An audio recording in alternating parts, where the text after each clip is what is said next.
retrouver sur les antennes d'Info Télévision pour cette autre semaine qui démarre avec votre émission Le Grand Soir. Nous sommes ensemble jusqu'à 18h52. On aura encore l'opportunité de parler des sujets qui nous intéressent et qui vous intéressent. Vous qui nous recevez via le petit écran. Alors pour cette semaine, 2 sujets seront à l'ordre du jour. On va encore parler de cette affaire Glencore. On le sait depuis la fin de semaine, encore beaucoup de bruit de sabots de ce côté-là au Cameroun. C'est le Parlement camerounais à travers la voix du député Jean-Michel Nitieu qui interpelle le pouvoir législatif à ouvrir une enquête parlementaire, question de voir clair dans cette affaire qui a fait perdre beaucoup de milliards au Cameroun. Parallèlement, c'est le judiciaire qui est interpellé par maître Akeremouna qui demande justement qu'un travail soit fait en profondeur et que les lois soient appliquées. Il annonce d'ailleurs une marche du côté de Londres pour manifester contre cette escroquerie pour eux à l'endroit de l'État du Cameroun qui perd beaucoup d'argent alors qu'on en a besoin pour le développement du pays. Voilà le premier arrêt de ce programme. Et bien sûr, en second arrêt, on parlera d'une journée, celle consacrée à la population. Nous, on a envie de se demander aujourd'hui au Cameroun, combien sommes-nous exactement? Le chiffre semble ne pas faire l'unanimité. Les uns et les autres, parlant des organismes et des institutions, annoncent des chiffres qui ne convergent pas toujours par le même chiffre. Et puis nous, on a envie de se demander pourquoi on a un pays, des chiffres différents, pour une population unique. Et bien sûr, ça constituera notre deuxième arrêt dans ce programme. Et bien sûr, à l'entame, les Jeux Olympiques sont rentrés en gare. Le bilan du continent africain, un peu mitigé, mais on va jeter un coup d'œil de ce côté-là. On le rappelle quand même pour le cas du Cameroun, c'est 6 athlètes, 0 médaille, 90 milliards jetés en poussière. Millions ou milliards? Millions. Jetés en poussière. Voilà donc la vitrine de cette émission. Installez-vous confortablement, juste le temps d'un détour et puis on dit bonsoir à ceux de nos panélistes qui sont déjà installés. C'est resté demeure lui-même, le 6 99 13 50 75. Par SMS ou par WhatsApp, vous avez le bonheur et l'opportunité de vous connecter à nous. Alors surtout, en faites-en bon usage tout au long de cette émission. Je le réitère, le 237, c'est l'indice du Cameroun. Peu importe où vous vous trouvez en ce moment, vous avez l'opportunité de réagir tout au long de cette émission. Une fois que je l'ai dit, je vais dire bonsoir à Michel Gabriel Toudiem, qui est avec nous ce soir. Il sera encore la voix quelque part de la société civile puisqu'il est enseignant, il est syndicaliste également, tout de blanc vêtu, très lumineux pour ce lundi matin. Merci d'avoir accepté notre invitation. Bienvenue. Merci pour l'invitation. Je suis très heureux d'être là. Et merci de m'avoir associé à ce débat quotidien républicain, car je suis convaincu que c'est du choc des contraires que j'ai l'étincelle et que, n'est-ce pas, c'est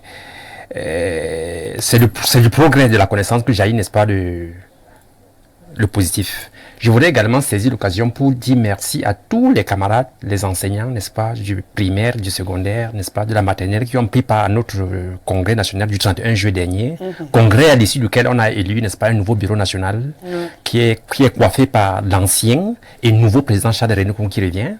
Eh bien, votre humble serviteur a été élu au niveau du secrétaire général. Ah d'accord, tu es le nouveau secrétaire général du Synicom, exactement. Et je voudrais également annoncer que les enseignants sont attendus à la grande rencontre, au grand rendez-vous du 28 août prochain, le mercredi 28 août prochain, au siège national. La rentrée des enseignants, mais également la rentrée syndicale. Oui, nous en attendons tous les enseignants le 28 août prochain au siège national en Vrada. Ce sera, n'est-ce pas, une séance de rencontre, une séance d'enseignement, une séance de pédagogie, et également pour installer, n'est-ce pas, les coordinations dans tous les 58 départements du pays. Merci d'être là, Michel Gabriel Toudiem. On va également dire bonsoir El Hadj Maïriga Ibrahim qui est avec nous ce soir. Je l'ai dit, moi je lui ai donné la place de société civile sur ce plateau. Il est libre de prendre celle qu'il veut quand il en a envie.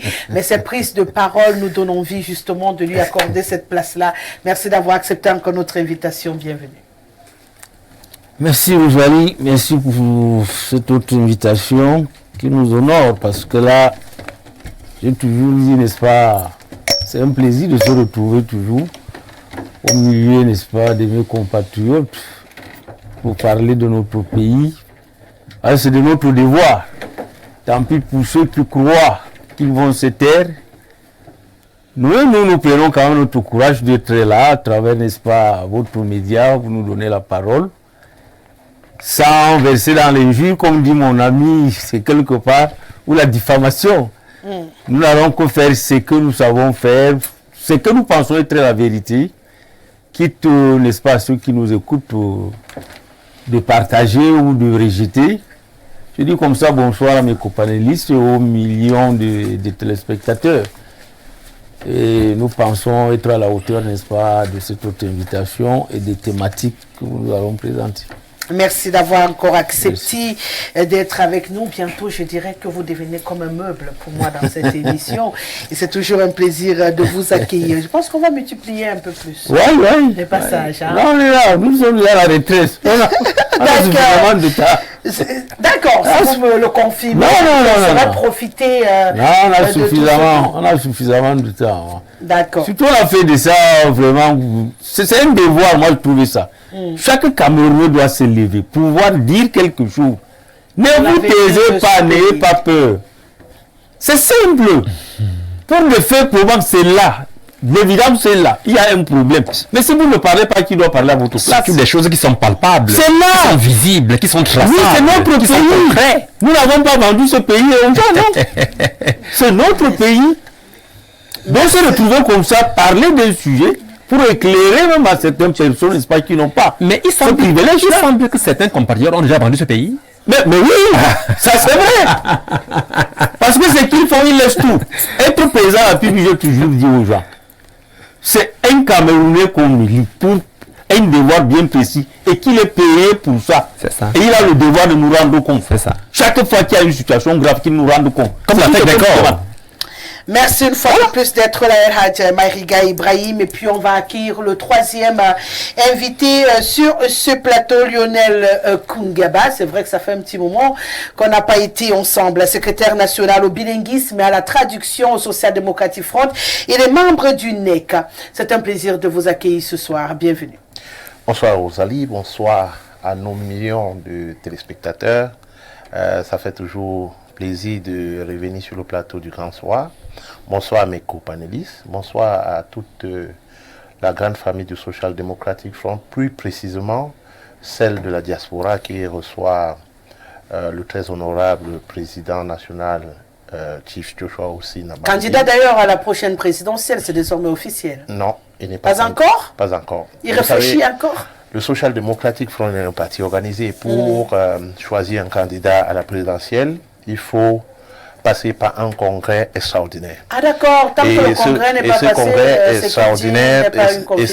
congrès extraordinaire, tous ceux qui veulent être candidats à la présidentielle soumettent leur candidature. Il est possible que le président du parti ne soit pas automatiquement le candidat du parti? Bien sûr, bien sûr. Lorsque à toutes les élections présidentielles que nous avons participé, le chairman John Funzi, père son âme, a toujours passé par là. Passé par cet exercice. Et je crois que les textes sont clairs. Au Social Democratic Front, il n'y a pas de candidat naturel. Donc il faut toujours passer par les primaires. On organise un congrès extraordinaire où les délégués viennent des 10 régions et de la diaspora. Et ce sont ces délégués-là qui choisissent le candidat qui est approprié pour eux. Même en 2018, février 2018, nous avons eu un congrès extraordinaire qui a permis à Joshua d'être candidat au présidentiel d'octobre 2018. Je crois que cette année, nous allons un peu nous arranger à le faire plus tôt pour permettre à celui qui serait candidat de pouvoir travailler. Mais présentement, le président national a fait la tournée des 10 régions pour galvaniser les troupes et essayer d'entrer en contact avec la base du parti. Maintenant, il est en train de faire... Après, il était à une autre tournée américaine. Présentement, il est en Europe et il va rencontrer la diaspora, pas seulement les militants du Social Democratic Front, mais les Camerounais de la diaspora à Bruxelles. Et ça va permettre de discuter et de parler du Social Democratic Front. Et il pourrait finir comme ça et puis ne pas être candidat. C'est possible, ça va dépendre des militants du Social Democratic Front, c'est possible. En tout cas... Donc, il est dans son rôle de président national. Et le président national... de candidat aux élections présidentielles. D'accord, le président national, et c'est lui qui porte l'idéologie du parti. C'est logique à ce niveau-là. Présentement, le SIF est en train de redéfinir un programme politique qui va permettre aux candidats, aux porte-étendards du Social Democratic Front de présenter au public. Donc, nous allons, d'ici la fin de cette année, présenter ce programme politique aux Camerounais. C'est vrai que nous avons eu un programme en 2018, mais nous sommes en train de l'enrichir. Parce que avec l'expérience et beaucoup de choses. Et vous tirez les leçons des ratés. On a tiré des leçons et aussi. Et le monde évolue très rapidement. De 2018 à 2025, il y a eu vraiment beaucoup de choses qui ont changé. Et nous avons également, nous sommes passés à un exercice cette fois-ci.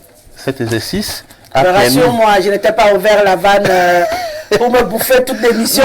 Je vais chuter juste. Voilà, c'est pour dire que nous avons passé le temps après le congrès de 2023. Très polémique d'ailleurs celui-là. À rencontrer les militants à la base pour savoir quels sont les besoins pressants, pas seulement les militants, mais les Camerounais. Donc durant la tournée, nous avons pu détecter beaucoup de problèmes que les Camerounais font face. D'accord, je suppose que vous allez travailler dessus. On vous souhaite beaucoup de courage. Hein.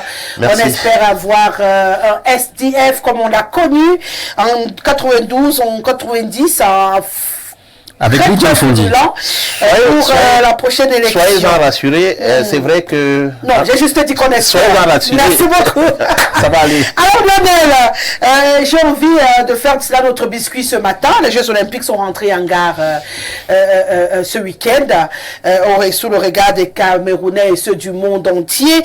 Les épreuves des Jeux Olympiques sont donc terminées. Et puis, on rappelle quand même pour les téléspectateurs que les États-Unis, fidèles à eux-mêmes, ils viennent généralement tout un bateau rempli, plus de 500 athlètes. Ils ont prouvé, puisqu'ils ont terminé à la première marche de cette compétition, suivie de la Chine, qui également était franchement à couteau tiré avec les États-Unis. Le Japon a complété le podium. Le pays organisateur a bien bataillé, parce qu'ils finissent quand même 5e dans ce classement très très compliqué. Premier pays africain, le Kenya. On le rappelle, le Cameroun est rentré bredouille. 0 médaille, mais on a quand même réussi à avoir 30 officiels dans la JBCR avec 6 athlètes. S'il fallait encore dire un mot sur ces Jeux Olympiques pour tourner complètement la page. Alors, Rosalie, vous savez, il est inadmissible pour un pays... Je rappelle que le Kenya est 17e, premier pays africain 17e. Il est inadmissible que pour un pays comme le Cameroun, qui a prouvé, qui a même d'ailleurs eu une médaille en or aux Jeux Olympiques, puisse ne pas avoir une relève, puisse ne pas avoir une pépinière olympique ou avoir des infrastructures pour permettre aux athlètes de se préparer. Parce que le peu d'athlètes que nous avons n'ont même pas d'infrastructures pour se préparer. Vous avez vu notre compatriote qui est au 100 mètres homme, qui était obligé d'aller ailleurs se former ou préparer l'événement. Il est inadmissible qu'un pays comme le Cameroun, qui a un potentiel, qui a des talents, qui a des enfants, quand vous regardez les jeux de FENASCO, les jeux de sucre et bien d'autres, vous vous rendez compte. Présentement, si vous entrez dans les quartiers et que vous voyez les compétitions de vacances qui ont été organisées, vous voyez qu'il y a du talent. Il faut juste les détecter et les encadrer. Mais on est incapable. On a des politiciens, on a des personnes qui sont assises sur des chaises qui s'appellent ministres et qui font de ce poste un poste politique. Et pourtant, un ministre des Sports, c'est un technicien, c'est un technocrate, c'est quelqu'un qui est sur le terrain, qui détecte les talents et qui encadre. C'est quelqu'un qui multiplie les infrastructures pour permettre aux gens d'être à l'aise. Nous avons eu, par ma chance, un stade qu'on a appelé un complexe olympique, un complexe sportif, où on nous a dit qu'il y avait des hôtels au sous-sol, on nous a dit qu'il y avait des piscines au sous-sol, mais jusqu'ici, on est incapable de voir l'une des athlètes dire que je me suis préparé au complexe sportif d'Olembe. Non, ce n'est pas le cas. Vraiment, je crois qu'il y a de quoi se poser des questions. Le ministère des Sports, de l'Éducation physique et des Sports et de l'Éducation physique, a pu s'arranger à mettre 30 officiels pour pouvoir encadrer 6 athlètes. Et ces athlètes sont en train de se plaindre qu'ils n'ont pas été entretenus, ils n'ont pas été encadrés par le Cameroun. Comment est-ce que vous pouvez mettre les officiels pour aller bousiller l'argent du contribuable camerounais qu'on n'a même pas déjà? Vous avez vu la délégation qui a accompagné le chef de l'État. C'était une délégation avec une dizaine de ministres. On ne sait pas ce qu'ils sont allés faire là-bas. Est-ce que, arrivé là-bas, en voyant des Kangas compétir pour la Suède, en voyant bien d'autres personnes compétir pour d'autres pays, ils ne se sont pas posé des questions. Pourquoi tous ces talents? Pourquoi la fuite de ces talents? Pourquoi la fuite de nos énergies? Pourquoi la fuite de nos experts? On a un gros problème. Le gros problème que nous avons au Cameroun, c'est le problème politique. Parce que les politiciens pensent qu'ils peuvent faire à la place des techniciens. Et au lieu d'implémenter la politique et laisser la technique aux techniciens, aujourd'hui, ils se mettent là. Le ministre du sport au Cameroun est devenu le ministre du football. Lui, tout ce qui l'intéresse, c'est le football et la tête d'un certain Samuel Eto'o qui est à la tête de cette fédération-là.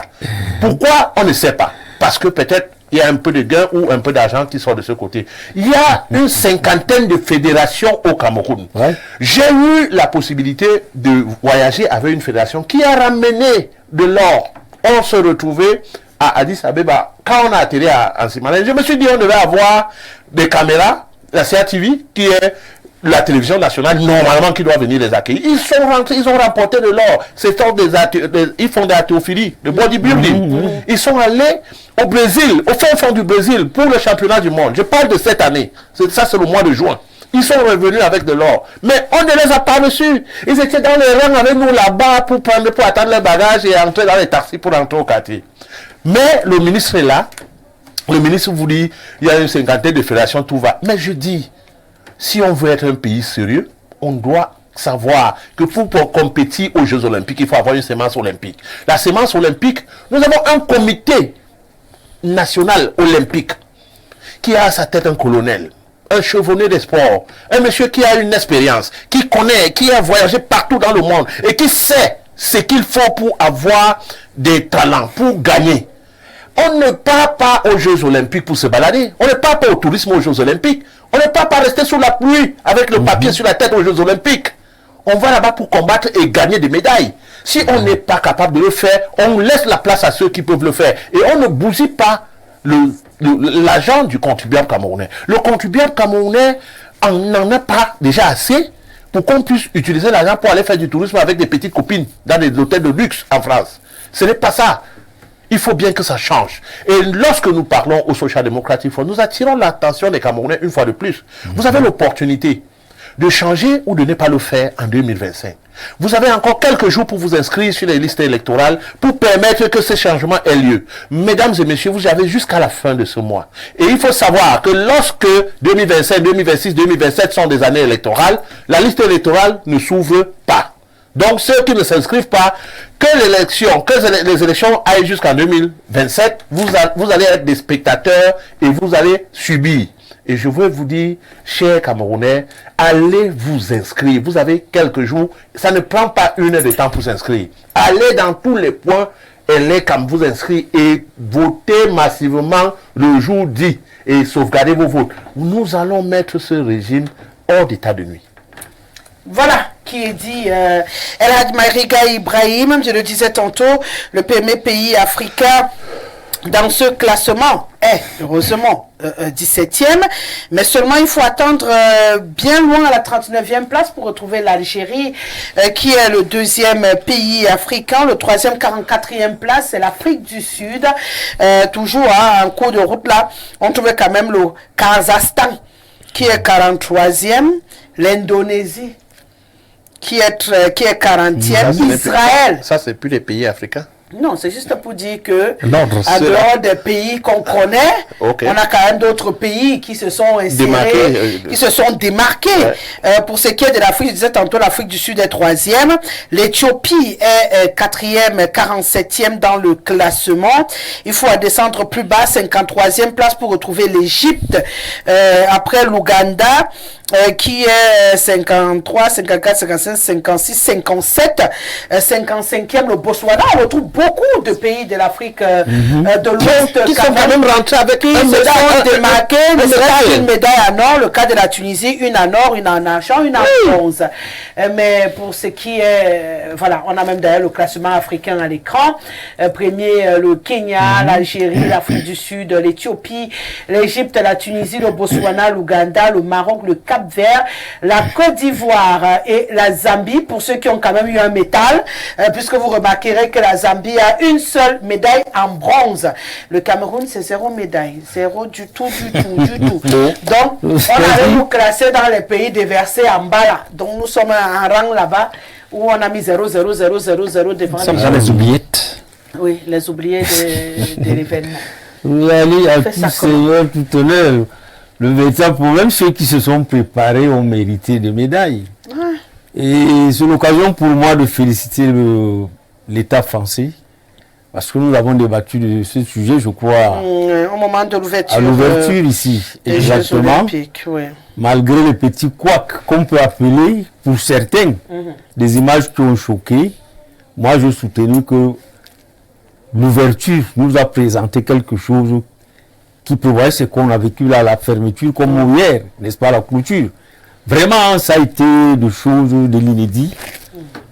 Et je crois la leçon à tirer dans cette histoire. Et j'étais avec un panéliste là qui disait, c'était avec M. Harissou, qui disait que le chef de l'État doit nous ramener beaucoup de choses dans sa valise. Où je lui disais que je pense bien que le chef de l'État doit nous ramener le sens de l'organisation, de la préparation qui viendra inculquer, n'est-ce pas, ces ministres.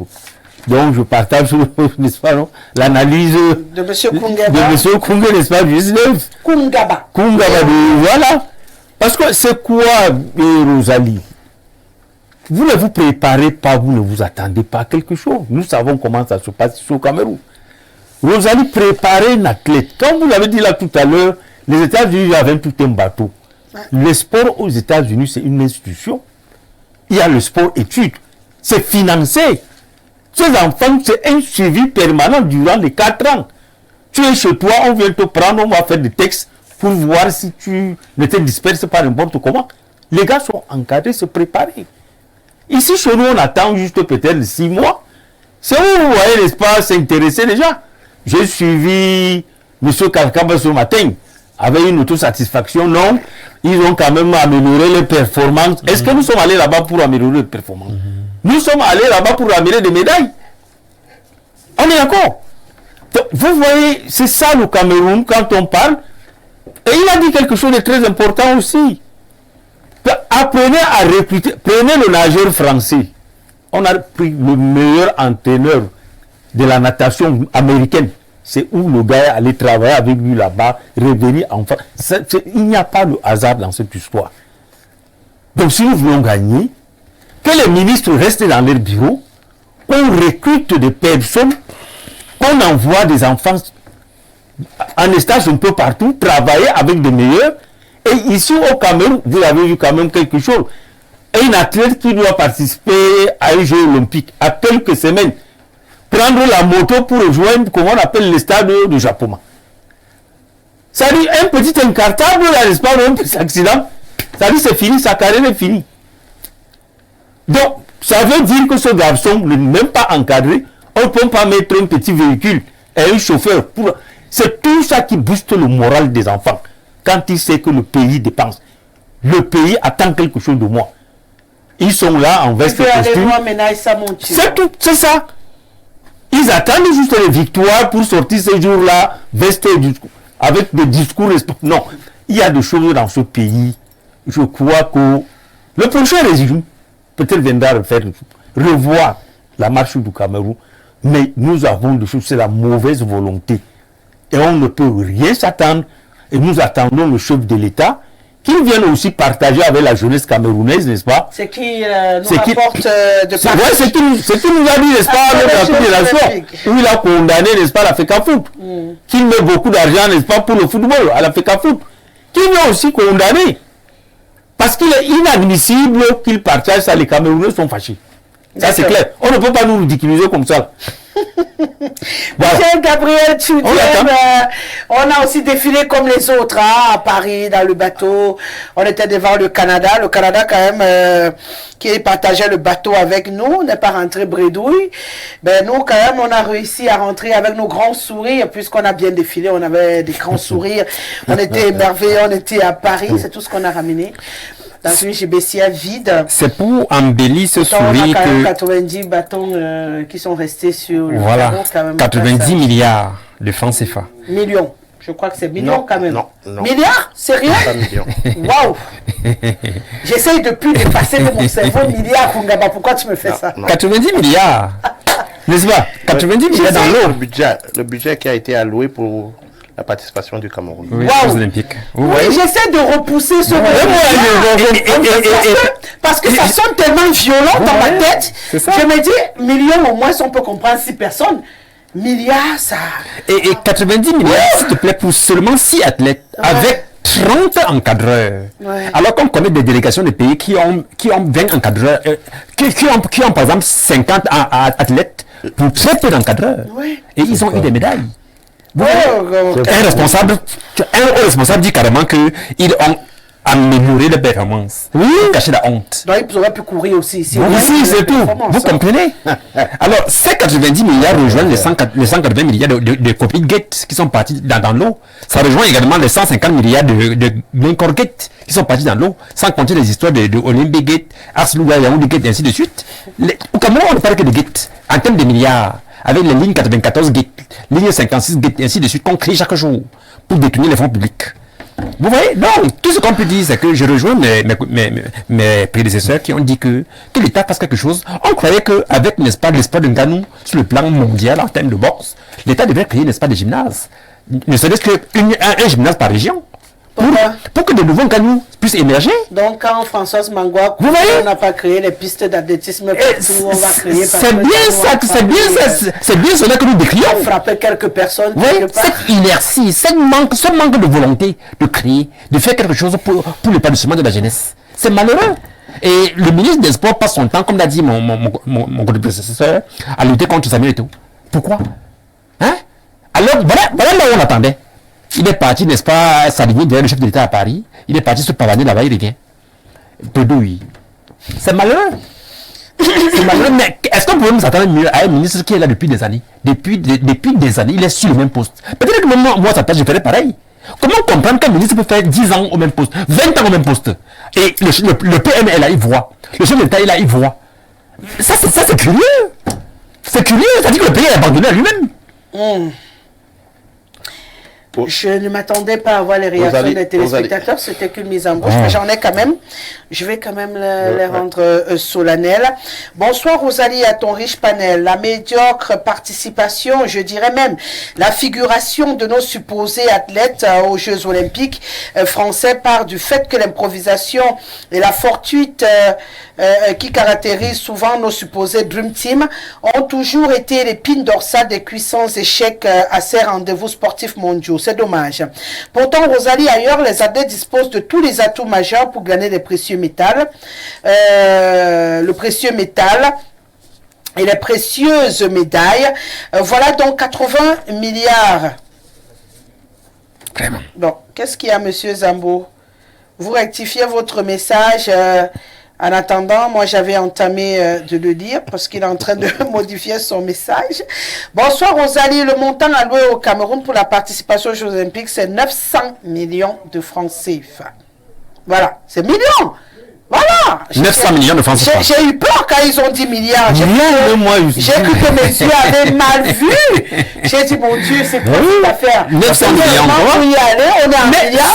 Sauf que ma chère Rosalie, même si c'était seulement 1 million, non, là on peut être d'accord. Mais il fallait quand même qu'on soit d'accord que c'est pas milliard.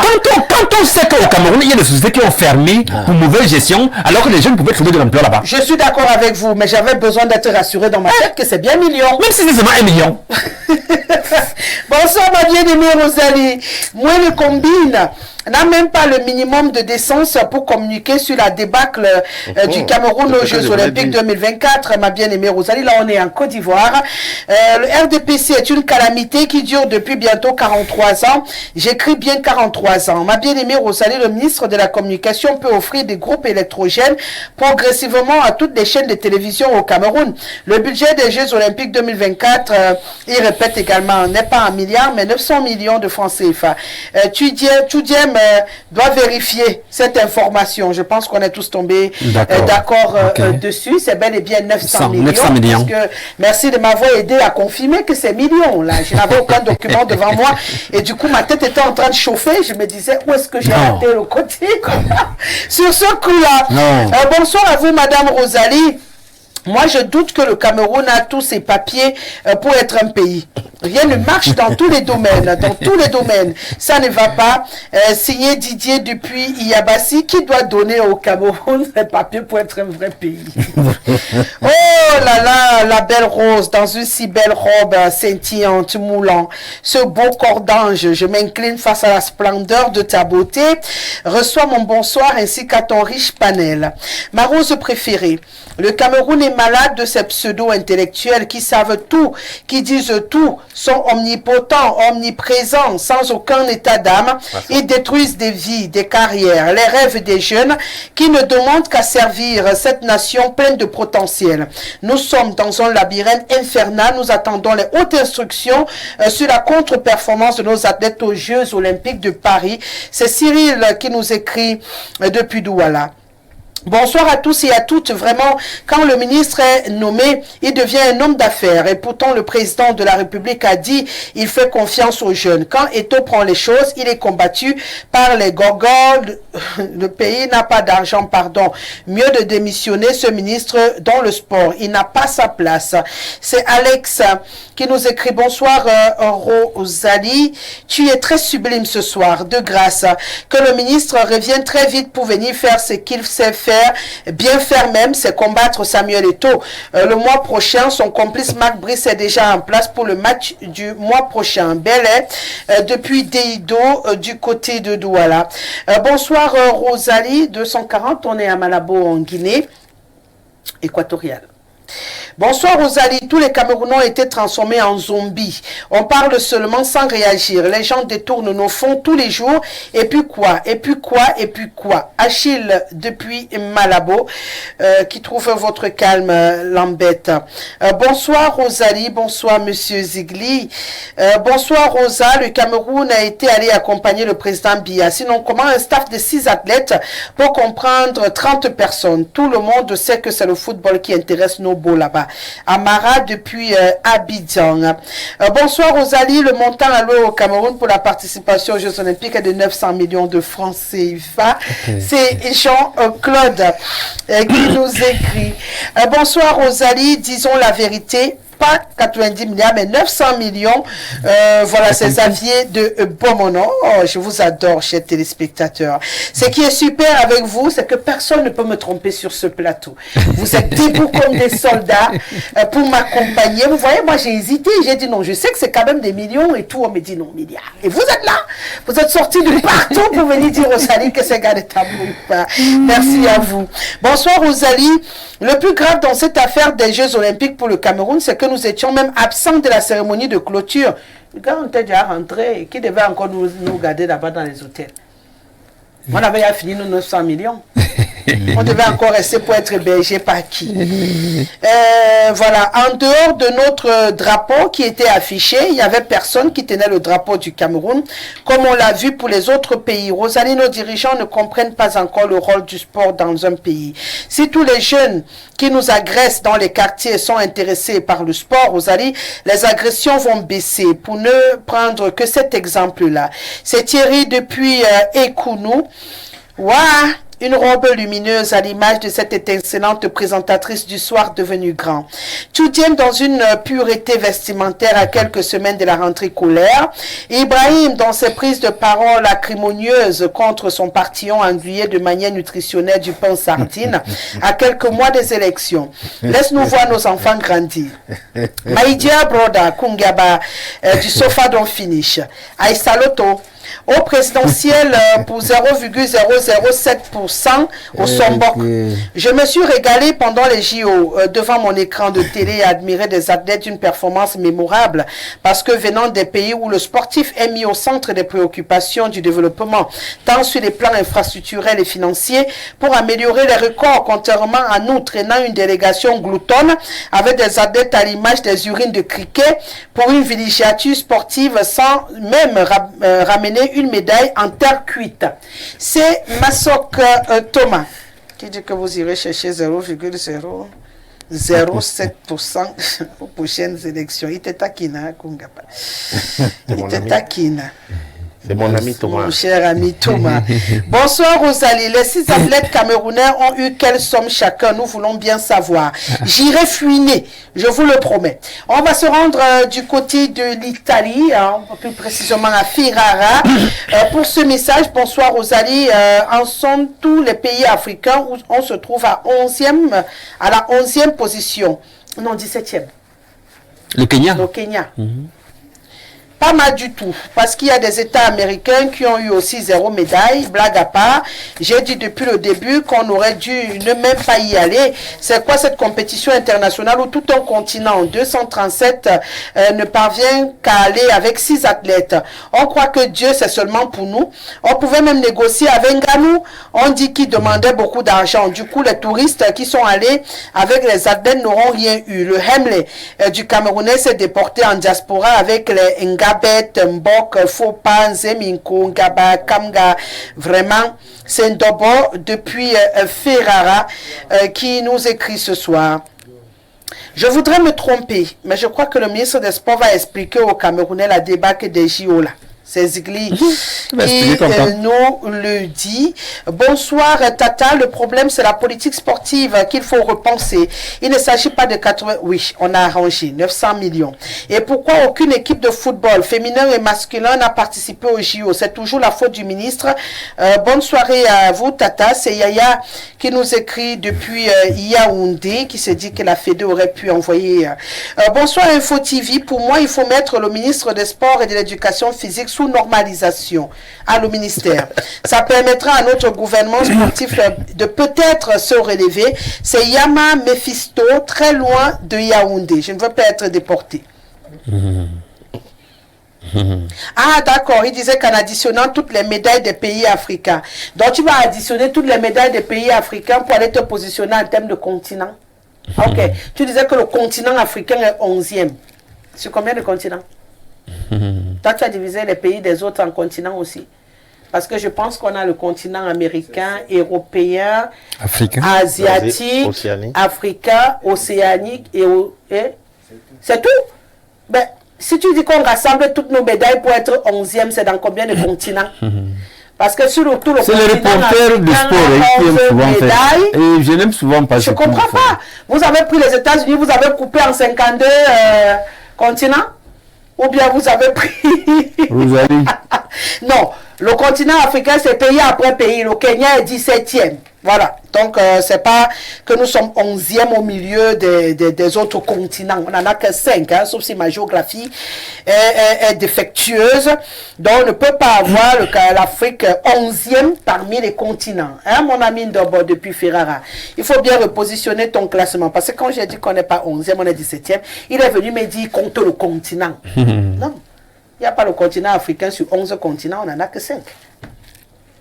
Bonsoir la grande royale Rosie. Un nouveau match et un autre mi-temps Ibou contre une autre mi-temps Ibou contre Églisian, comme juste après les JO.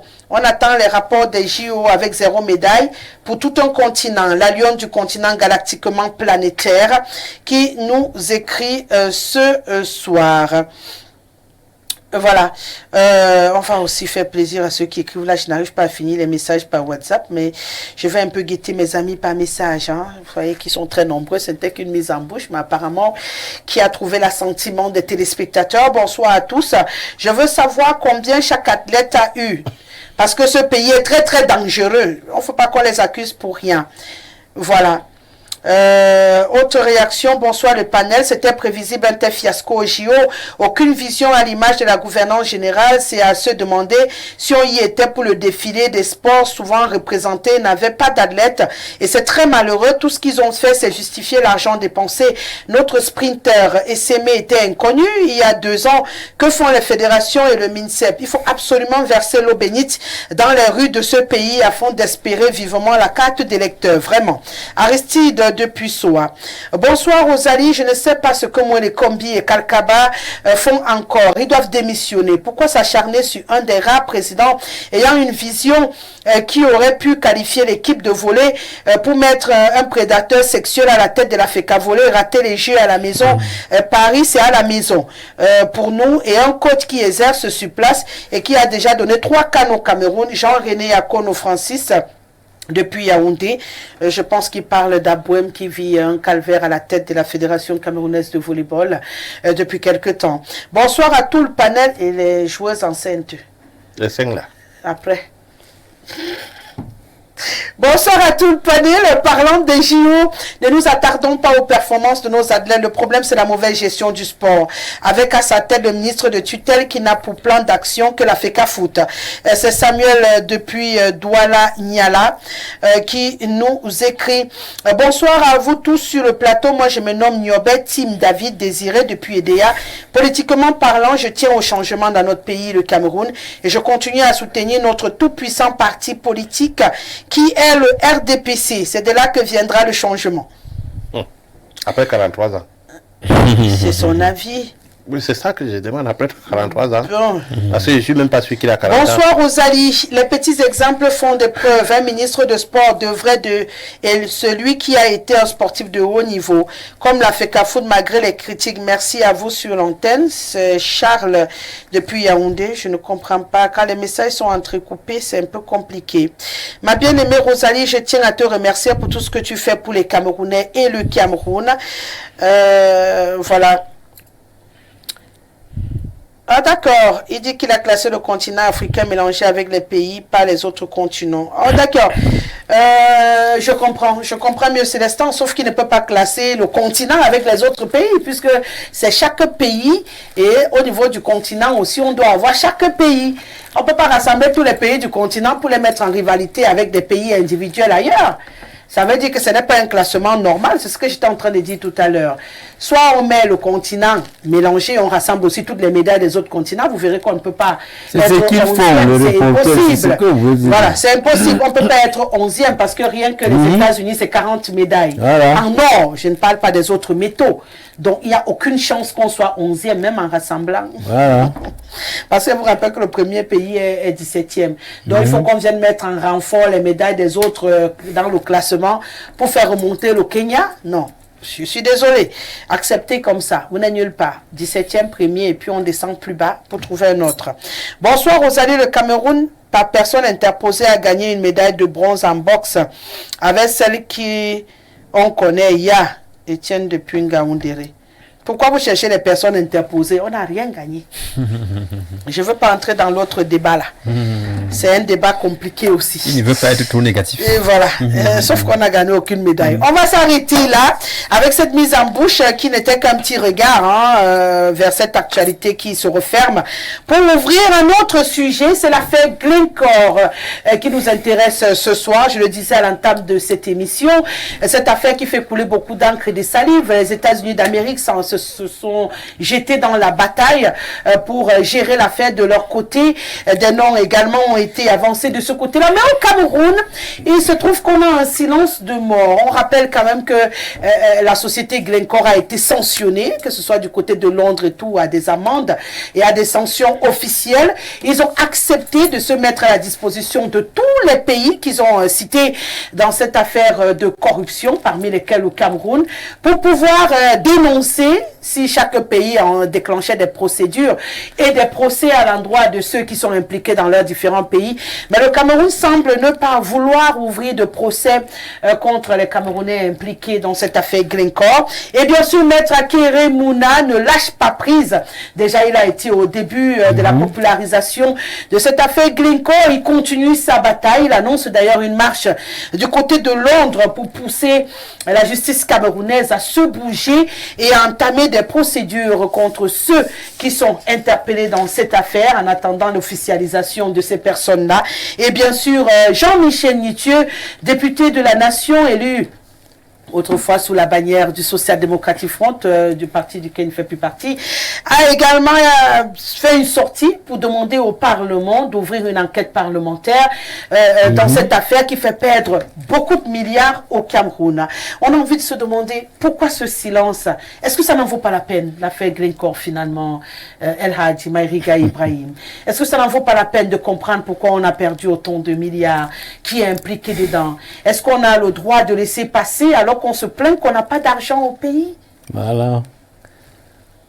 Les autres bougent. Même les États-Unis ont décidé de bouger pour les cas qui ont été avancés de ce côté-là. Au Cameroun, qu'on a baptisé, comment on appelle, la doyenne de l'Assemblée. Où elle a dit les affaires, le pays des affaires, des affaires, des affaires. Des scandales. Des scandales, justement. Des scandales, exactement. C'est ce qu'elle a utilisé. Rosalie, j'ai eu dans mes recherches, n'est-ce pas, non, à comprendre Glencore. Parce que c'est la deuxième fois qu'on débat de ce sujet. C'est où j'ai compris que Glencore, c'est une vieille entreprise qui n'a même pas commencé avec ce nom. C'est une entreprise qui a été créée par un certain Rich Rick depuis 1974. Et lui-même a été poursuivi pour évasion massive fiscale aux États-Unis. C'est où ils ont changé le nom pour prendre le nom Glencore. Glencore, c'est une entreprise des affaires. Ils sont un peu partout. C'est la grosse mafia de presque toutes les énergies. Vous avez cité tout à l'heure, même Angleterre et tout ça, comment on appelle le Brésil, ici en Afrique. Alors, ils sont partout au niveau du Congo. Tout ce que vous voyez se passer entre le Congo et le Rwanda et tout ça, l'extraction des sols, le vol des richesses et tout. Ils sont là, c'est une société réellement. Si c'était une société africaine, on allait fermer ça. Pourquoi? Parce que c'est une société qui n'est que faite pour la corruption. Et arriver à un pays comme le Cameroun, où nos dirigeants, c'est leur jeu favori, la corruption. Vous voyez, c'est où ça nous amène aujourd'hui, à débattre de ce sujet que beaucoup veulent repousser. Il y a même des gens qui fuient, qui ne veulent même pas parler. Pourtant, il s'agit d'un problème où des citoyens nommés à des postes de responsabilité pour défendre les intérêts de l'État, les intérêts du peuple camerounais, qui est nos sous-sols, nos biens sous-sols. On est d'accord? En complicité avec une mastodonte comme Glencore, eux préfèrent prendre ce qu'on appelle les Blancs, ils appellent ça le bakshish, pour brader comme ça, n'est-ce pas, nos richesses. Et vous avez dit, le Cameroun a besoin d'aller chercher l'argent au lieu d'aller faire des prêts un peu partout. Nous avons quand même là, si tout est bien géré. Et quand ça arrive aujourd'hui, on met une situation comme ça, n'est-ce pas? Parce qu'on parle même de ça, pourquoi, Rosalie? Si c'était comme les autres corruptions, les cas de corruption, de détournement qui se passent dans ce pays, on allait justement laisser. Mais comme c'est à l'international, et avec l'aide d'un de nos dignes fils, Akere Mouna, qui ne veut pas lâcher prise, donc vous voyez, ça fait bruit, mais jusque-là, il cherche à étouffer. Ou on vous dit de ne pas parler de ça parce que les noms cités dans cette histoire, c'est des gens bien placés, c'est des gens haut placés. C'est où je me pose la question de savoir, est-ce que le Cameroun reste encore une république, un État, avec à la tête une personne qu'on a désignée pour gérer notre bien, qui sélectionne les gens pour l'accompagner, et que ces gens sont devenus des prédateurs aujourd'hui, même à son détriment, à l'image, à son image, parce que c'est le Cameroun qu'on cite partout. Et si, n'est-ce pas, notre aussi estimé, comme on appelle compatriote député, Jean-Michel Nitieux. Jean-Michel Nitieux. Honorable. À quoi nous sert le Parlement, nos parlementaires là, à quoi nous servent ces deux chambres-là? Le Sénat et l'Assemblée. Ceux-là qui sont censés être les représentants du peuple dans un pays. Il y a toujours des problèmes, des scandales partout, des problèmes partout, où ils ne parviennent pas eux-mêmes à se lever et dire non. Si la justice ne veut pas faire son travail, parce que la justice aujourd'hui c'est un seul homme, qui désigne qu'il faut interpeller, qu'il faut arrêter. Mais nous, en tant que parlementaires, nous voulons mener une enquête pour comprendre pourquoi ce mépris vis-à-vis de ce peuple. Il a raison de poser ce problème. Donc, voilà autant de problèmes dans ce pays où nous posons la question, quand Nietzsche se lève par, on le taxe de tout. C'est même des petits Camerounais qui a celui la bavarde de tout. Ça, c'est le rôle du Parlement. Je dis que c'est le meilleur parlementaire d'au moins 20 dernières années qu'on a eu au Cameroun. Nietzsche. Taxez-le de ce que vous voulez, populiste et tout. Ça, c'est le rôle d'un parlementaire. Vouloir défendre le bien-être de la population, défendre la nation camerounaise. Et quand il y a un cas comme ça, où c'est quelques individus nommés, payés par nos impôts, et qui viennent encore à détourner en complicité avec des groupes, n'est-ce pas, de mafia comme Glencore, et qu'on ne veut pas. Heureusement, quand même, le chef de l'État a demandé l'ouverture d'enquête. Comme d'autres ouvertures d'enquête qu'il a toujours demandé. Et qu'on l'envoie, n'est-ce pas? J'ai vu une image un jour qui m'a vraiment amusé, l'image de, comment on appelle, le Popoli, où le président Paul Biya est enterré sous des dossiers. C'est ce système que les gens là ont mis en place, où il faut étouffer ce monsieur avec autant de dossiers qu'il ne va bien plus, n'est-ce pas, à gérer. On ne comprend pas. Ça, c'est les choses, il n'y a pas de faveur à faire. Donc, ils ne sont pas moins que, comment on appelle, le Boko Haram et les Amazoniens, ce genre. C'est des gens qui peuvent prendre les armes pour venir nous abattre. Si dans un pays où on a problème d'eau, électricité, la pauvre population peine à aller à l'hôpital, se faire traiter, inscrire bientôt là, c'est la tension dans presque toutes les familles, parce que bientôt c'est la rentrée. Mais quand vous dites que des individus, des petits minables petites personnes, prennent des milliards de francs au détriment de ce peuple, qu'on vous dit de rester tranquille, parce que les gens ont le pouvoir, je vous assure, faites ça. Mais Dieu, le temps de Dieu, viendra. Le temps de Dieu, quand Dieu va vous frapper, c'est ce que je dis toujours quand même. Est-ce qu'ils ont encore l'impression que Dieu existe? Non, pour eux, Dieu n'existe même pas. C'est dans leur comment? Tu connais leur connexion avec des sectes et tout. Mais le temps de Dieu, c'est le temps de Dieu. Dieu mettra fin à ça. Moi, je me dis que nos parlementaires, vraiment du Dieu, ça ne vaut pas la peine. C'est le lieu pour appeler les Camerounais. On a deux échéances. La présidentielle en 2025. Après ça, on a le législatif. Vraiment, Camerounais, je ne sais pas ce qui se passe dans ce pays. Si vous avez vendu ce pays, ça va. Tu as eu ta part. J'attends ma part là, comme doit aller ma part. Non, parce que même les députés que nous élisons là, les conseillers municipaux que nous aurons pour aller composer, devenir une mairie, vraiment essayer de choisir de bonnes personnes. Des personnes qui comprennent leur rôle. On ne peut pas laisser des personnes, n'est-ce pas, au sein de l'Assemblée, qui vont prendre de l'argent, ils sont là couchés dans des hôtels, à chercher les petites filles partout, à chercher les marchés, qui ne font pas le travail pour lequel nous avons voté. Donc, il y a la responsabilité du peuple, et je crois que d'ici bientôt, là, avec les élections qu'il y a, soit on change, soit on attend tous. Dites que vous attendez, vous voulez voir vos enfants grandir, vous allez les voir grandir dans la misère, ou soit dans ce que vous avez évité là. Ça va vous retrouver chez vous. C'est qu'ils ont invité Lionel. Ils vont porter leur sac, leur vieux matelas pour traverser Yaoundé au bas là pour rentrer. Qui du nord, qui du tout. On parle quand même d'une affaire de corruption à grande échelle. Hein, Lionel Kongaba, ça indique quand même qu'il y a de grosses stratégies de pression aujourd'hui mises en œuvre pour bouger un tout petit peu l'État du Cameroun qui semble rester inerte et ne pas être ébranlé par quoi que ce soit, alors que l'on sait quand même que tous les pays du monde impliqués dans cette affaire ou dévoilés dans cette affaire Glencore essayent quand même à leur niveau en interne de faire un peu le ménage et d'ouvrir des procédures et des procès pour essayer de juger les différents impliqués. Mais chez nous, au Cameroun, on a l'impression qu'on s'achemine vers une lettre morte. Un temps mort, on a même l'impression qu'on travaille à verser beaucoup de terre sur cette affaire Glencore pour faire taire cette affaire qui pourtant nous informe qu'on a pris beaucoup de milliards au Cameroun et ça devrait inciter plutôt le gouvernement camerounais à plonger, à bouger, de plein dans cette affaire-là pour essayer d'apporter un peu de lumière. On a l'impression que c'est une nébuleuse qu'on n'a pas envie d'éclairer. Rosalie, quand je parle de cette affaire, j'ai les larmes qui coulent. Je me dis, il y a un certain nombre de personnes qui se sont accaparées de ce pays, font de ce pays ce qu'ils veulent, au vu au su de tous, mais rien n'est fait pour les arrêter et pour dire quoi que ce soit. En 2023, le président Biya a demandé qu'une enquête soit ouverte. La NIF, la police judiciaire, la CONAC et le TCS. Ben justement. Voilà les structures qui se sont mis en œuvre pour pouvoir identifier et sanctionner, bien évidemment, ceux-là qui sont impliqués dans cette affaire. Et Glencore a été ouverte. Glencore a dit, je suis ouvert à tous les pays qui veulent avoir des informations sur les transactions qui se sont passées.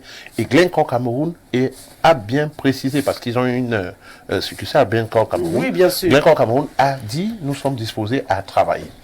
Seulement que, on se rend compte que il y a tout un conseil d'administration d'une grande structure du pays qui est impliqué. Le président de ce conseil d'administration avec les administrateurs sont impliqués dans cette histoire. Ça devient un peu compliqué. On a des personnes qui travaillent à la SNH, des personnes qui travaillent à la Sonara, qui sont impliquées là-dedans. On ne sait pas pourquoi. Si c'est puisqu'on parle de pétrole. On ne sait pas si c'est des personnes intouchables.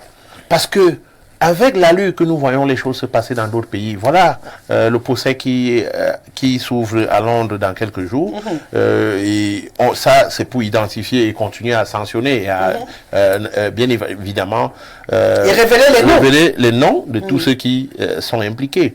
Moi, j'ai un problème avec le fait que mon très cher, estimé grand frère et compatriote Akele Mouna va organiser la marche à Londres, non? Là-bas, je ne sais pas si c'est Londres qui viendra mettre la pression sur le Cameroun.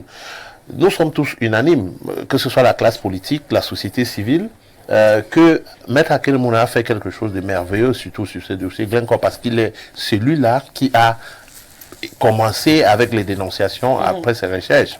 Et après que ces dénonciations soient faites, tous les Camerounais sont autour de lui. Je crois quand même qu'il y a des mécanismes qui sont mis sur pied pour pouvoir mettre la pression. Est-ce qu'il ne se dit pas que, puisqu'on a l'habitude de beaucoup regarder les bruits qui viennent de l'autre côté de nos frontières, qu'en déclenchant la marche au Cameroun, il sera sûrement déporté de Yaoundé. Ah oui. Alors que de l'autre côté, peut-être qu'il aura un écho. Rosalie, je vais vous dire, hein, une affaire comme l'affaire Glencore, on n'a pas besoin de tapage. On n'a pas besoin de faire... Il y a ce qu'on appelle la diplomatie, le lobbying et beaucoup bien d'autres choses. Un député qui se lève et va annoncer dans la presse qu'il faut une enquête parlementaire. Il connaît le mécanisme qu'il faut pour demander une enquête parlementaire. Demander où? Au Parlement. Mais tu sais qu'il ne sera pas écouté, c'est pas nouveau. Rosalie, c'est vrai qu'on a la minorité au Parlement. Maintenant, est-ce que c'est en allant le dire dans la presse? Au moins, on saura qu'il a essayé. Quand on le dit dans la presse, on endort les Camerounais. Parce que les Camerounais, peut-être s'ils avaient autre chose à faire, ils sont endormis, ils se disent, voilà, un député, le Parlement va faire quelque chose. Et pourtant, c'est pas ça. Je crois qu'en attendant que l'enquête, j'espère que cette enquête-là est ouverte. Il a demandé, mais vous savez très bien que ça va être compliqué. J'espère que l'enquête est ouverte. Non, il n'a pas dit que l'enquête est ouverte. Hein. Il a plutôt demandé au Parlement de se saisir de cette affaire. Non, je parle du président de la République qui a demandé... Ah oui, l'année dernière. Oui, l'année dernière. D'accord. Je dis, j'espère que cette enquête a été ouverte. Et si cette enquête a été ouverte et que les gens sont entendus et on attend bien évidemment voir ce qui va se passer. Mais je pense que la responsabilité des Camerounais est de se lever et dire non, qu'est-ce qui se passe? Parce que ça, c'est l'un des plus grands scandales de l'ère du renouveau. Je dis l'un des plus grands. Il faut bien qu'on se pose la question et qu'on identifie ces personnes-là et qu'ils soient mis à nu au vu au su de tous. Parce que c'est des personnes qui tiennent des postes importants dans ce pays, qui parlent fort, qui à tout moment tapent la main sur la table, intimident et essayent même de mettre les gens autour.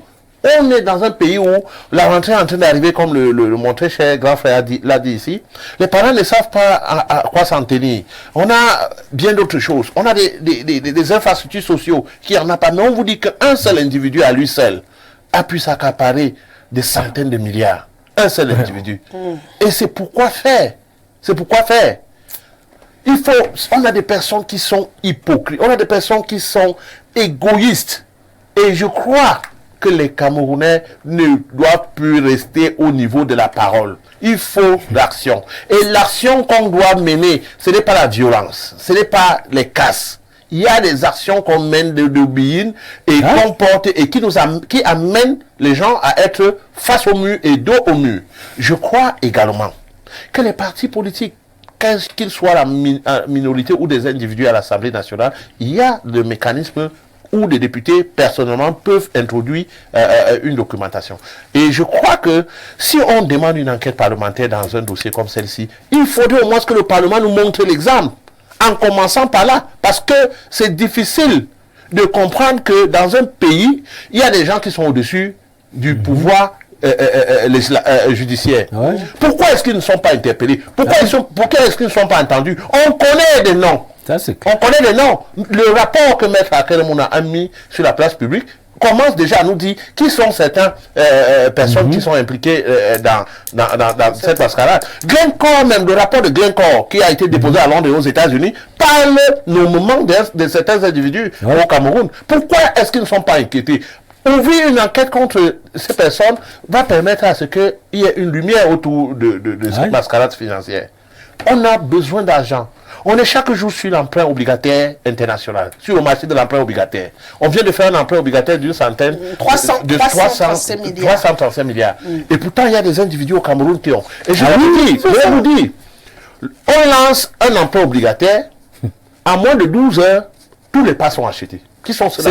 C'est les mêmes personnes. Tous les pas, je dis en moins de 12 heures de temps, tous les pas sont achetés. Avec notre argent, on revient nous prêter ça, pourquoi on devient des esclaves à vie? Non, c'est pas possible. Il y a des choses qu'on ne va pas laisser se faire. On ne va plus continuer à laisser faire. Je continue à le dire aux Camerounais. Vous avez une responsabilité. Et cette responsabilité est de faire votre devoir, qui est celui de botter et mettre hors d'état de nuit le régime de M. Biya. Parce que ce régime, pendant 43 ans, n'a jamais cessé de nous punir, n'a jamais cessé de nous pourrir. Comment est-ce que vous pouvez savoir, vous pouvez avoir entre vous tout un gouvernement en prison? Tout un gouvernement. Ça veut dire du premier ministre jusqu'au petit magasinier. Vous avez un individu qui est assis dans un ministère aux finances, à lui seul, qui a plus de 2000 matricules, salaire qu'il touche chaque fin du mois, dans un pays. Comment ça se passe, Rosalie? Les finances. Je ne sais pas si nous avons un aéroport poreux. Parce que rien que nous, les petits Nyamanyama, quand nous voyageons, on vous demande, vous avez l'argent sur vous. Ceux-là font comment pour porter cet argent pour entrer dans ces pays? Ils font comment? On met là, quand vous entrez, on vous dit qu'il faut déclarer les devises que vous portez à la douane. Ils déclarent ça? Comment est-ce que ça parvient à entrer dans ce pays? Non, mais il faut le dire qu'il y a toute une chaîne. Et je crois qu'on doit détecter par tous ceux qui sont impliqués et les sanctionner sévèrement. Et pour le faire, que ce soit une satisfaction et que peut-être les gens n'aient plus le courage de s'impliquer dans des pareilles choses, il faut que ce soit public. Il faut que ce soit public. Oui. Ce n'est pas parce qu'on est à un poste de responsabilité. On a l'impression que l'impunité ne décourage pas les autres. Ça c'est clair. Donc il faut les ceux-là, ils disent, les autres ont fait, on ne les a rien fait. Moi quoi là-dedans? Je fais aussi. En attendant ce qui va sortir demain, ça sort comme ça sort, comme on dit au quartier. Michel Gabriel Toudjem, ça sort comme ça sort. En attendant, les Camerounais trouvent que ils ont beaucoup perdu. Là, ça aurait pu servir, comme il dit, au lieu d'aller faire des emprunts, on aurait pu s'en servir pour résoudre un ou deux problèmes au Cameroun. Et puis, il y en a un peu marre. On a l'impression qu'il y a des personnes intouchables dans ce pays et qu'il est temps qu'on prouve quand même qu'il y a Ce n'est même pas une impression. Ce n'est même pas une impression. Il y a des personnes intouchables au Cameroun, quel que soit, n'est-ce pas, les scandales qu'ils vont commettre. Si ce n'était pas ça, d'où vient-il que les affaires de ligne 94, là, ça commence comment pour arriver au Cameroun? Ligne 57, où on détourne des milliards, et où tout le monde voit. D'où vient-il, n'est-ce pas, que les affaires de Olympe Gate, les affaires de Can Gate existent, Covid Gate, Savannah Gate, Axe Louga, Yaoundé, Gate. Gate. Ça vient d'où même? Hein? Voilà maintenant l'affaire Glencore, où on parle de 150 milliards, n'est-ce pas, qui sont en voie de disparition. Dans un pays où on a fermé, n'est-ce pas, des sociétés telles que l'ONCBB. On a fermé, n'est-ce pas, la Camchip, la Célucam, la Sophie Bell, la Sonel, Crédit Agricole, qui n'existe plus.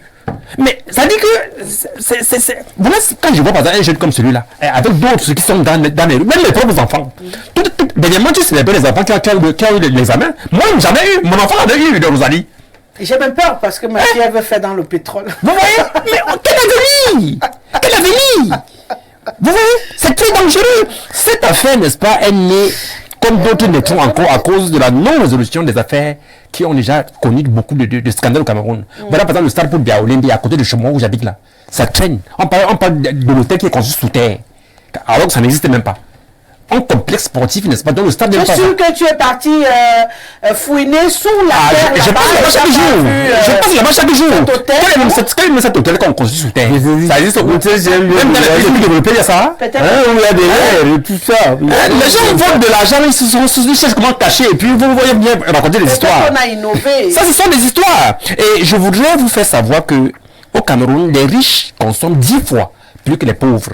D'ailleurs, la Banque mondiale s'inquiète avec la projection à la menthe sur l'avenir économique du Cameroun. Je voudrais dire ici là que les prévisions indiquent que le taux d'extrême pauvreté pourrait atteindre 25% d'ici 2026, touchant environ 8 millions de Camerounais. D'accord. Vous voyez, c'est bien fait. Alors, pour l'instant, nous parlons de 150 milliards en voie de disparition à cause des affaires Glencore. 150 milliards. Vous voyez? Mais c'est inquiétant, c'est même révoltant. C'est même révoltant, Rosalie. Et vous avez l'impression qu'on peut réussir avec Akere Mouna et Jean-Michel Nitieux à bouger les lignes.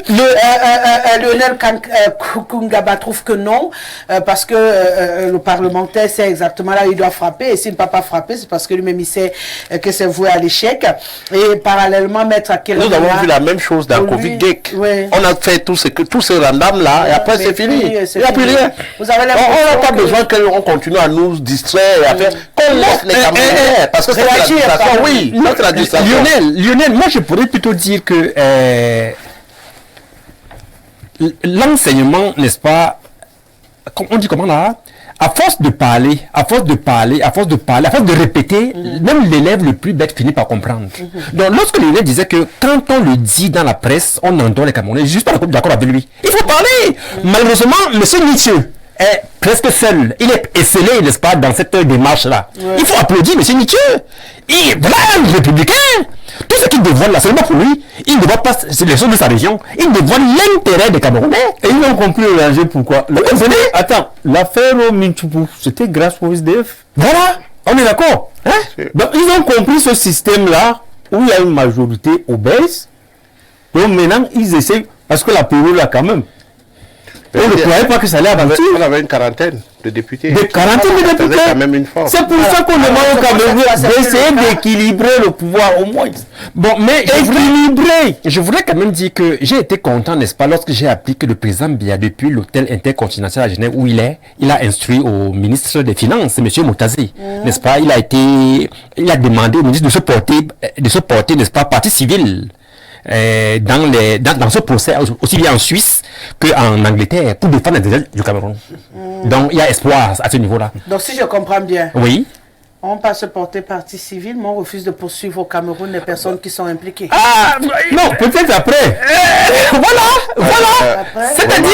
Vraiment, moi je ne vois pas l'intérêt d'aller poursuivre, se constituer en partie civile à l'extérieur.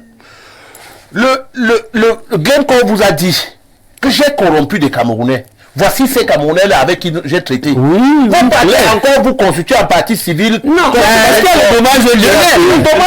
Il faut d'abord récupérer Lionel. Et comme c'est Lionel, lorsqu'on sait que le président Biya habituellement, n'est-ce pas, n'est pas très très bavard. Habituellement, n'est-ce pas, le président Biya reste. Il a quelle pression? Vous voyez, il n'a pas de pression. Il agit généralement longtemps. J'ai dit que j'applaudis, n'est-ce pas, cette attitude de M. Biya qui a dépêché. Une attitude. Non, mais comment? Il se mêle. Non, Si jamais le ministre Moutazi réussit dans sa mission présidentielle, cette mission, quelle est la finalité? La finalité, c'est de récupérer quelque chose. Quoi? Non, le 150 milliards qui est là, vous partez récupérer ce qui est à l'extérieur. Dans le pays selon la démocratie ailleurs, tu comprends? Oui, ça faisait tomber le gouvernement tout de suite. Est-ce que vous avez vu la lettre? Tout de suite, je ne suis pas révolutionnaire. Je vous assure, pour ceux qui ont lu la lettre, c'est pour ça que moi je pose toujours la question de savoir de quelle démocratie vous voulez décourager monsieur Moutazier? Pour ceux qui ont lu la lettre qui a été publiée par Moudi. J'ai lu la lettre. Pour ceux qui ont lu la lettre, D'accord. Pour ceux qui ont lu la lettre qui a été publiée par Moudike, vous comprenez que les Camerounais savent qui sont ceux-là, qui sont impliqués dans le scandale. Parce que le DG de la SNH se lève, il fait un communiqué qu'il signe lui-même pour dire il se réjouit du fait que le procès a été ouvert. Voilà. Et peut-être, comme le Cameroun ne parvient pas à faire quelque chose, ce procès qui a été ouvert va permettre à ce qu'on ait la lumière sur que justice soit faite. Mais je dis, dans un pays sérieux, M. Biya devait prendre la parole sur cette question. Ah si, c'est pour ça qu'il faut m'attendre. Le compte pas celui. Oui, mais attendez, et vous l'encouragez? Il vous l'applaudissez? Il a posé un acte probable. Il a posé un acte là. C'est invisible. Quel acte? Il a introduit M. Moutazier. Je le dis à mon audience. C'est qu'on suit à partir de M. Moutazier échoue, n'est-ce pas? Vaut mieux essayer. Est-ce que vous savez que tout citoyen camerounais peut se consulter à partie civile dans cette affaire? Maintenant, j'ai une dernière préoccupation. Justement, en parlant de l'attaque. Greencore s'est mis à la disposition des pays concernés pendant 2 ans et qu'il ne reste que 6 mois. Passé ce temps-là, ils se sentiront plus obligés de répondre à vos préoccupations pour que vous puissiez poursuivre les personnes dans vos pays. Qu'est-ce qui est plus urgent? Entamer une procédure ici et utiliser les données de Glencore, ou après entamer une procédure plus tard quand Glencore aura fermé la porte? Non, le plus tôt c'est le mieux. Non, le plus tôt c'est le mieux. Qu'est-ce qu'il y a le plus Rosalie, le procès le plus important qui est aidé par Global Witness. On est d'accord? Parce que c'est la bête noire de Glencore. Justement. Vous comprenez bien? C'est eux qui suivent ce pot. Le procès le plus important. Parce qu'en Angleterre, il y a un système où tu plaides coupable, maintenant tu payes les dommages et intérêts. C'est le cas de Glencore. Voilà. Là-bas, n'est-ce pas, l'État Cameroun peut engager, n'est-ce pas, un peu d'argent. Justement. Mais revenir ici à l'intérieur maintenant, parce qu'on aura les noms. C'est maintenant où l'État Cameroun doit frapper à l'eau. Oui. Qu'est-ce qui empêche que simultanément les deux puissent être faits? Ça peut se faire. Mais attendons d'abord, n'est-ce pas, la paix là-bas. Parce que c'est là où on aura les vrais coupables. Certes que c'est pays, mais là-bas on aura les vrais. Vous savez, combien d'organisations internationales je voulais dire ces choses se sont impliquées et ont fait des enquêtes et ont soumis aux différents gouvernements concernés. Oui. Et ces organisations sont des organisations indépendantes qui ne prennent pas parti. Ils le font.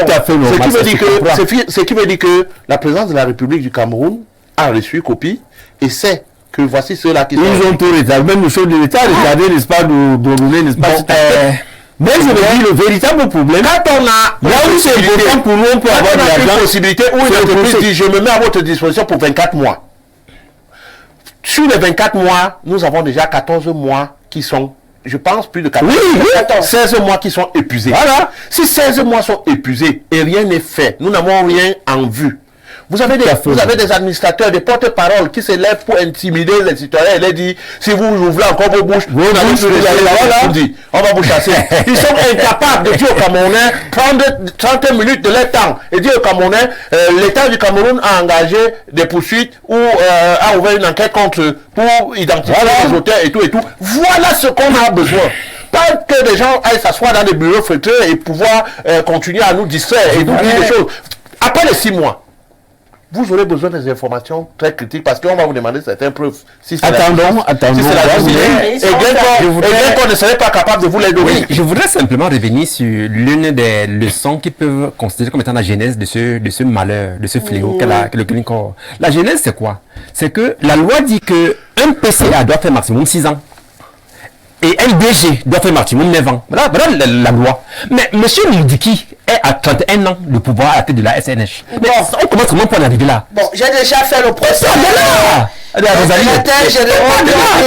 positionnement vient de là-bas. C'est-à-dire un individu qui est au poste où il doit mettre maximum 9 ans, quel que soit son il a depuis 61 ans. À 80 ans. Il est âgé de 80 ans, comme ses frères à l'Assemblée nationale, comme ses frères au Sénat, comme ses frères, n'est-ce pas, à la DGSN, comme ses frères partout là-bas, même à la présidence. Voilà. C'est ça. C'est ça le géant. Tu pourrais poser la question de savoir comment l'argent fait pour transiter. Je voulais me dire, il faut lire qu'il y a, comment on appelle là, si tu tapes Google, il y a un guide pour comprendre Glencore. Ils ont dit là-bas, Glencore utilise le jet privé. Ils transportent l'argent liquide. Donc ça ne passe pas par les banques ou par l'aviation. Vous comprenez bien? Voilà qui est plus clair. Voilà, ils viennent avec l'argent liquide dans des pays. C'est comme ça, comme l'arrogance que tu vois ici dehors là, mon cher frère. Toutes les maisons que tu vois. Les immeubles qui poussent comme des trucs. Vous imaginez un Camerounais qui gagne à lui seul 50 millions de francs CFA par mois. Bon, Un Camerounais qui gagne 50. je crois, hein, sans risque de me tromper, Michel Gabriel, Oui. que ce qui gêne peut-être c'est la qualité du rendement. C'est ça. Je pense que C'est pour ça qu'on a même tous les salaires. 20 ans qu'il est capable d'avoir un retour, je ne suis pas sûr que ça devrait être un problème. Mais là, je doute quand même. Parce que, qu'on le veut ou pas, quand on a déjà un certain âge, on perd, n'est-ce pas, en termes de force physique. Vous savez, on perd en termes de force intellectuelle. On perd en termes de vigueur. Bon, je vais... Ça, c'est humain, hein? Non, je suis d'accord. Oui. Mais pour le peu de connaissances scientifiques que j'ai, parce que j'ai villégiaturé un peu partout dans ma carrière, je pense que l'ADN n'est pas la même pour tout le monde. Il y a des personnes qui ont beaucoup de chance que d'autres. Bon, je voudrais... Non, c'était juste une parenthèse. Oui, hein. C'était pas oui. pour dire que Juste pour l'âge dire que... n'est pas un problème. Oui. Je voulais juste dire qu'il y a également des personnes qui réussissent au même âge que d'autres à être beaucoup plus actifs. Mais ça, c'est des cas un peu exceptionnels. Non, c'est pour dire que c'est possible. Donc, C'est si possible, ça, c'est marginal. faudrait Ça, c'est pas marginal. se focaliser On devrait sur pas. l'âge. Et- Mais sur le retour au travail des Je voudrais rappeler à toutes Ouais. fins utiles que c'est cette mauvaise gestion de la SNH qui a, n'est-ce pas, conduit à l'exclusion du Cameroun de l'initiative de l'ITI. Vous comprenez? C'est qui le fait que plonger le pays dans la pauvreté, dans la misère, n'est-ce pas, dans les détournements des fonds publics et dans la désolation totale. D'accord. Bonsoir madame, on ne peut pas se réveiller tard et prétendre gagner ce procès. C'est Joseph depuis Bafia qui dit que si on avait envie de gagner ce procès, on aurait pu également le faire rapidement que de perdre du temps. Bon, là on m'envoie d'autres sujets là. Les histoires, j'aurai le temps de lire après tout ce que vous m'envoyez. Bon, même celui-ci s'est trompé, hein. Il met ses 80 millions de frais de participation. Non. Zambo, c'est 900 millions. Je crois que ça a été clair, mais il continue quand même. Le MICEP n'a pas donné les éclaircies sur le cuisant échec de notre Dream Team. Dommage. Cameroun, mon beau pays. Très bonne émission. Bonsoir ma très chère Rosalie, à ton grand panel. Affaire Glencore remet au goût du jour les récurrentes circonstances de corruption qui gangrènent chaque temps nos institutions. La SNH est mise sous les projecteurs aujourd'hui parce que le pacte de corruptibilité a été noué entre les locaux et les étrangers. Qu'on essaie de farfouiller dans les modes de gestion de nos institutions et on réalisera très vite que la corruption, c'est la pratique la plus usuelle de nos dirigeants. La SNH n'est qu'une infime partie des tares et avatars qui pourrissent le régime qui nous dirige. Tenez, comment comprendre qu'un individu à lui seul cumule les postes de ministre, PCA, président de la commission X ou Y, superviseur général des travaux des tronçons routiers du Cameroun, pour ne citer que ça. Des clichés qui ne favorisent que la corruption et des corrompus et corrupteurs. Ernest Zambo, journaliste événementialiste depuis Etambafia, fidèle et inconditionnel téléspectateur du Grand Soir sur Info TV. Très bonne émission. On repart du côté de la Côte d'Ivoire, ma bien-aimée Rosalie. Malheureusement, les opposants aussi sont des hypocrites et de mauvaise foi. La question que je pose aux militants du SDF, qu'est-ce que le SDF a fait concernant l'affaire Glencore? Rien. Mais ils trouvent le moyen quand même de critiquer Nietzsche et Akeremouna, alors que aussi est aussi député. Ma bien-aimée Rosalie, l'un des malheurs du Cameroun, c'est le régime Biya. Il y a conseil des ministres mercredi prochain en France, en Côte d'Ivoire, au Mali, au Niger, le jeudi, au Bénin, à quand le conseil des ministres hebdomadaires au Cameroun. On va aller du côté du Gabon. Bonsoir madame, les gens du RDPC ont détourné des centaines de milliards et de milliards au Cameroun. Ces gens sont là tranquilles, jamais inquiétés. Au lieu de récupérer cet argent, on pas plutôt demander des prêts. L'avenir de plusieurs jeunes Camerounais est hypothéqué par ce régime quadragénaire. Monsieur Biya avait demandé les preuves. Aujourd'hui que les preuves sont là, c'est le silence radio. Vraiment, qu'est-ce que l'histoire retiendra de monsieur Biya et sa bande? Comment ces gens n'ont pas le sens de l'honneur, mon Dieu? C'est Manga Ondor depuis Bitam, du côté du Gabon. Bonsoir ma chère Rosalie ainsi qu'à votre riche panel. Cette affaire de Glencore n'est pas plus grave que les affaires telles que Covid-Gate, Can-Gate, Olembe-Gate et autres. Aujourd'hui, sont morts des Camerounais sur l'axe Yaoundé-Douala, parmi lesquels notre compatriote Patrick Buis, agent de joie qui avait passé plus de 10 ans à l'extérieur, venant se ressourcer et investir au pays. Le voilà qui voyage pour de vrai de l'autre côté. Pourtant, près de 300 milliards sont engloutis sur quelques kilomètres d'un simulacre autoroute avec des péages à buveuses de notions financières. Vraiment, ce pays est une tombe à retardement. Et après, l'autre applaudit pour dire RDPC Oye. C'est dommage. Mongo Béné depuis Angola, qui nous écrit: bonsoir le panel du grand soir. Pour ma part, je pense que nous devons tous nous mettre derrière Maître Akeremouna, le soutenir dans ses actions, car il a été le déclencheur de cette affaire dans ce pays sans foi ni loi. Nous allons nous inscrire sur la liste que les quittés soient fonctionnaires ou pas pour mettre fin à ce Far West qui dure depuis 42 ans. Marcel Mounet depuis Soa qui nous écrit: ma rose préférée, le Cameroun, c'est le Cameroun. Ce qui se fait normalement dans les autres pays devient une équation à plusieurs inconnus chez nous. Que ce soit le député Nietzsche ou l'avocat Akeremouna, ils sont en quête d'une popularité à la veille des élections. Ils savent pertinemment qu'ils n'auront aucun résultat. Si le pouvoir ne le souhaite pas, même les journalistes ne s'aventurent pas à nous donner les noms. Pourtant connus de tous, cette affaire est une nébuleuse à plusieurs tentacules. Néanmoins, j'admire ton courage d'avoir mis le sujet sur la table ce soir. La vérité risque d'être fatale pour notre gouvernance. Où est-on-ci? S'il vous plaît, ne soyez pas dupes. Les revenus de l'affaire Glencore ont servi le RDPC dans plusieurs de ses différentes campagnes électorales. Pour achat de voitures et autres, le gouvernement RDPC est complice. Ils se sont bien partagés les gains, c'est tout. Achille qui nous écrit depuis Malabo ce soir. Autre réaction, waouh! Si les autres bougent pour mieux contrôler leur boulimie pétrolière, nous autres, dans un mutisme, aimerons que les autres du pétrole, les affaires du pétrole restent dans un environnement d'une boulimie ventrocratile opaque. Comme le disait mon beau-frère ancien ADG, qui n'avait de compte à rendre qu'au chef de la nation, depuis que les saignées et les futées posent des problèmes de la malgouvernance, Olembe, Can, Covid et autres guettes, le rassemblement des danseurs pantouflards dans des conneries va préférer le mutisme du cimetière. Chez nous, on crée des enquêtes pour tuer l'enquête. Aussi, Cabral et autres ne seront qu'une goutte d'eau dans la mer. C'est Masok Thomas qui nous écrit: bonsoir ma fille Rosalie, bonsoir le grand panel du grand soir. Recevez les salutations de tous mes joueurs de Watelet FC de Biba 1. Voilà. Le Cameroun est... Bon, j'ai traversé ce sujet-là. On va essayer d'évoluer. Par rapport à l'histoire de Glencore, posez-vous la question de savoir comment la fille de papa fait pour construire des bunkers à borne 12 Odia. Et de là, vous comprendrez pourquoi papa refuse d'ouvrir les enquêtes dans des affaires de corruption au pays. Souvenons-nous que tous les hauts dirigeants camerounais en prison n'ont jamais cessé de dire à qui ils reversent l'argent de leur corruption. C'est la famille 2. 3 points de suspension, qui n'a jamais été interpellée à la barre, comme si cette famille à papa avait l'humilité. Alors, si une enquête est véritablement ouverte sur des affaires telles que Glencore, vous verrez que la famille de papa sera interpellée. Alors, il faut étouffer ça.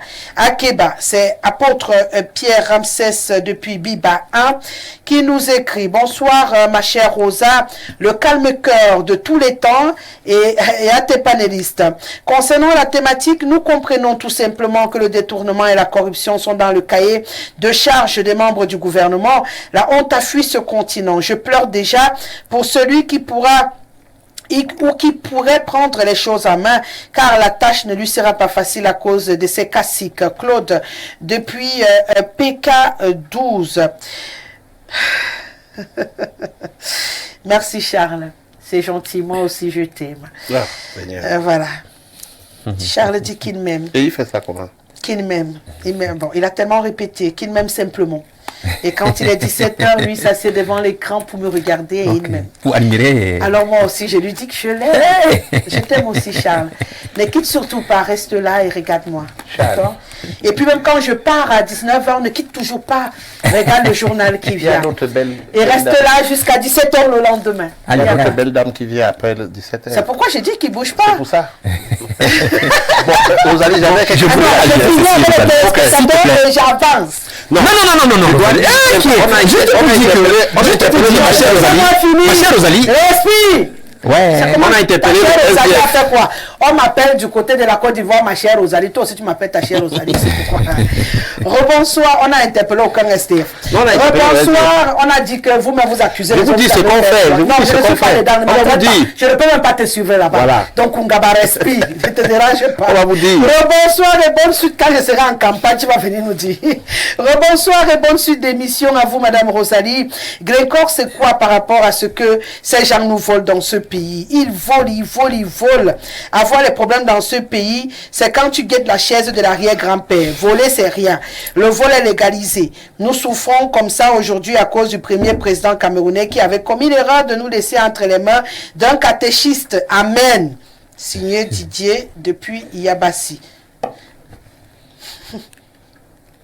La belle Rosalie, vraiment, nous sommes dans un pays où on vole en termes de milliards sans suite, toujours commission d'enquête. Le peuple est sacrifié, non à la marche. La liste doit être au grand jour, en même temps qu'ils sortent du gouvernement. C'est trop. C'est Alex qui nous écrit ce soir. Rosalie, l'hôtel qu'on construit sous la terre là, à Olembe là, c'est pour les rats palmistes ou bien c'est pour les êtres humains. Dans un discours célèbre, le président Biya a exhorté les Camerounais à l'aider à dénoncer les bandits à col blanc. Martinez Zogo a payé de sa vie. Akere Monavien, en patriote, mettre au grand jour le scandale du siècle dans notre pays. Entre-temps, on distrait les Camerounais avec les films des exploits de Paul Biya. Vraiment, c'est Zigli qui nous écrit ce soir. Il y en a beaucoup, hein? Bien. Madame, le pays est à la rue, un clan qui amène l'affaire Glencore, l'autre amène l'affaire des titres fonciers, les deux clans se tiennent, c'est nous qui faisons les frais, le bas peuple, chacun a sa carte d'électeur, j'espère. C'est Philippe, depuis Odia, je pense que s'il y a quelqu'un qu'on devrait douter ici de voir sa carte, c'est moi, hein, parce que tout le reste là, ils sont prêts. Maintenant, demande-moi si j'ai ma carte. Rebonsoir Rosalie, je suis surpris que les Camerounais se surprennent d'un scandale à SNA Sonara. Rosalie, y a-t-il un seul Camerounais d'en bas, en bas, à même de nous dire combien de barils de pétrole nous produisons chaque jour? Moudi qui avait dit qu'il ne rend compte Kabila et à personne d'autre, alors qu'il devrait rendre compte aux Camerounais. Quel est l'apport de nos hydrocarbures dans le budget national? En tout cas, il faut bien financer des jets privés permanents de certaines familles. Les Camerounais vont continuer de souffrir jusqu'à devenir matures comme les Kenyans, les Burkinabés. Akere a dit que cette affaire pourrait rapporter 900 milliards au Cameroun. Ouvrons les yeux. C'est d'abord depuis... Ça veut dire que c'est important. Je prends une transition et je reviens. S'il te plaît.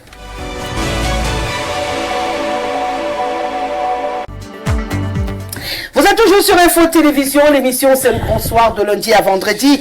Nous sommes ensemble jusqu'à 18h52 minutes et on va donc jouir de la vingtaine des minutes qui nous restent pour s'intéresser justement à la population. On le sait, la journée a été célébrée et au Cameroun on parle de population, on parle du nombre.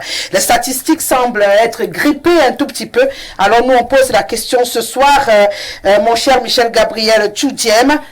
Combien sommes-nous aujourd'hui au Cameroun? Il est difficile de répondre avec exactitude. Hein? Tantôt c'est 30 millions, tantôt c'est même 35 millions, d'autres parlent même de 25 millions, ainsi de suite. On ne peut pas savoir parce que ça fait longtemps que le gouvernement a fait ce qu'on appelle le recensement général de la population. Il y a de cela depuis belle lurette. On n'a plus rien fait.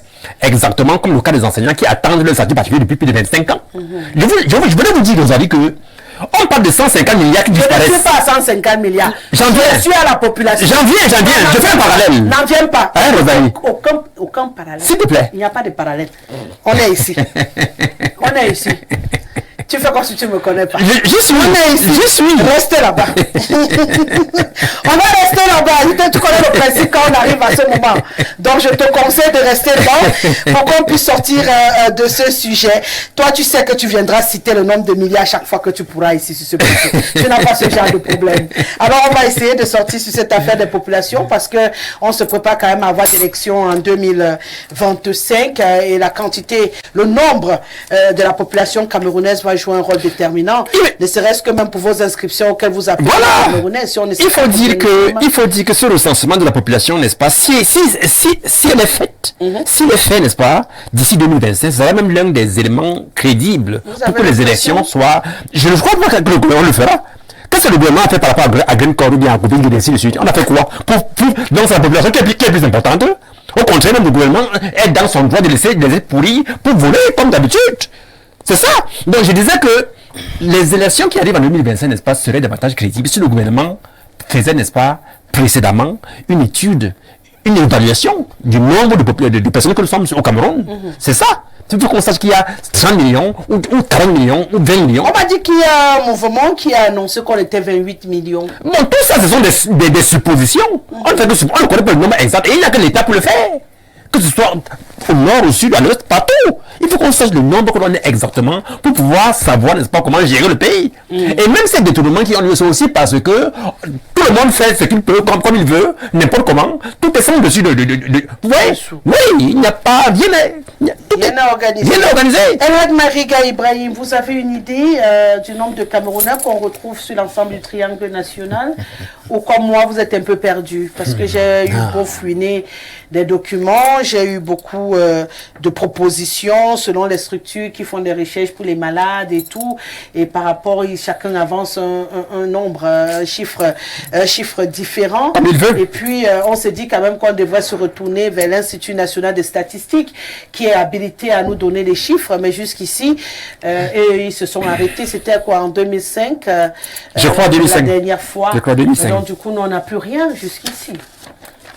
Rosalie, c'est triste cette histoire-là, parce que c'est pour ça, moi, je me pose toujours la question, c'est l'une des causes des échecs. Hein. Parce que ce qu'on appelle le recensement, cette opération de dénombrement de la population d'un pays, qui doit s'effectuer selon une période, permet, n'est-ce pas, de savoir beaucoup de choses en dehors du comptage des personnes physiques. Il y a des questions qu'on pose. Vous comprenez bien? C'est-à-dire que les politiques publiques se basent sur ça.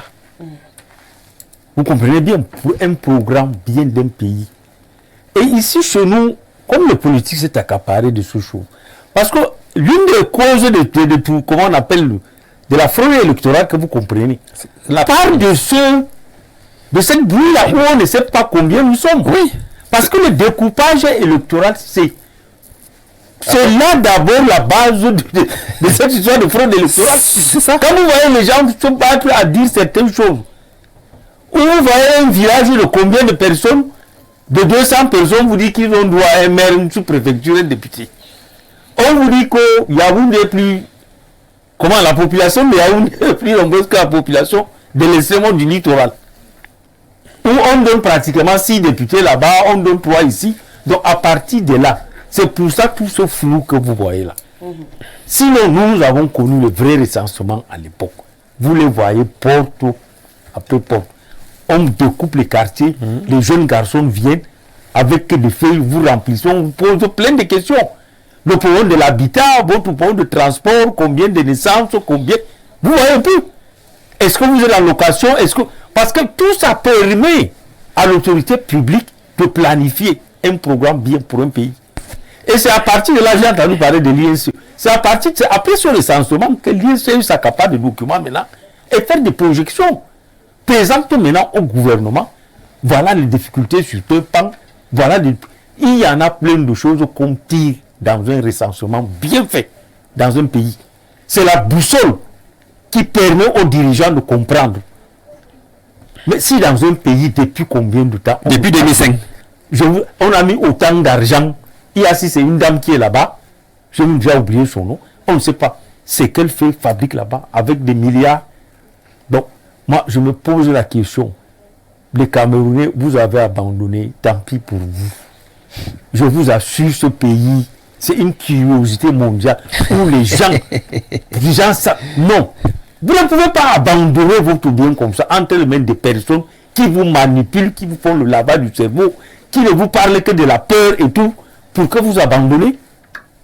Mais non, nous n'avons que les dirigeants que nous méritons. Alors, c'est ça. Parce que nous cautionnons tout ce qu'ils font. Comment un Cameroun? J'ai dit que le président de la République, vous lui tendez le micro tout à l'heure. Si on lui fait ça en Europe, qu'il dit combien de population il dirige au Cameroun, il ne le dira pas. Le seul chiffre qu'il retient, c'est le chiffre d'Aïdjo. Quand ils veulent camoufler le mensonge, ils disent autant d'Aïdjo d'Espagne avec 7 millions de population. Il n'y avait que 7 millions. Comment vous voulez comparer? Quand tu demandes, il y a alors combien maintenant? Il lui-même se regarder d'abord. Il ne peut pas te donner à dire le chiffre exact de la population du Cameroun. Donc on ne peut que naviguer comme ça à vide.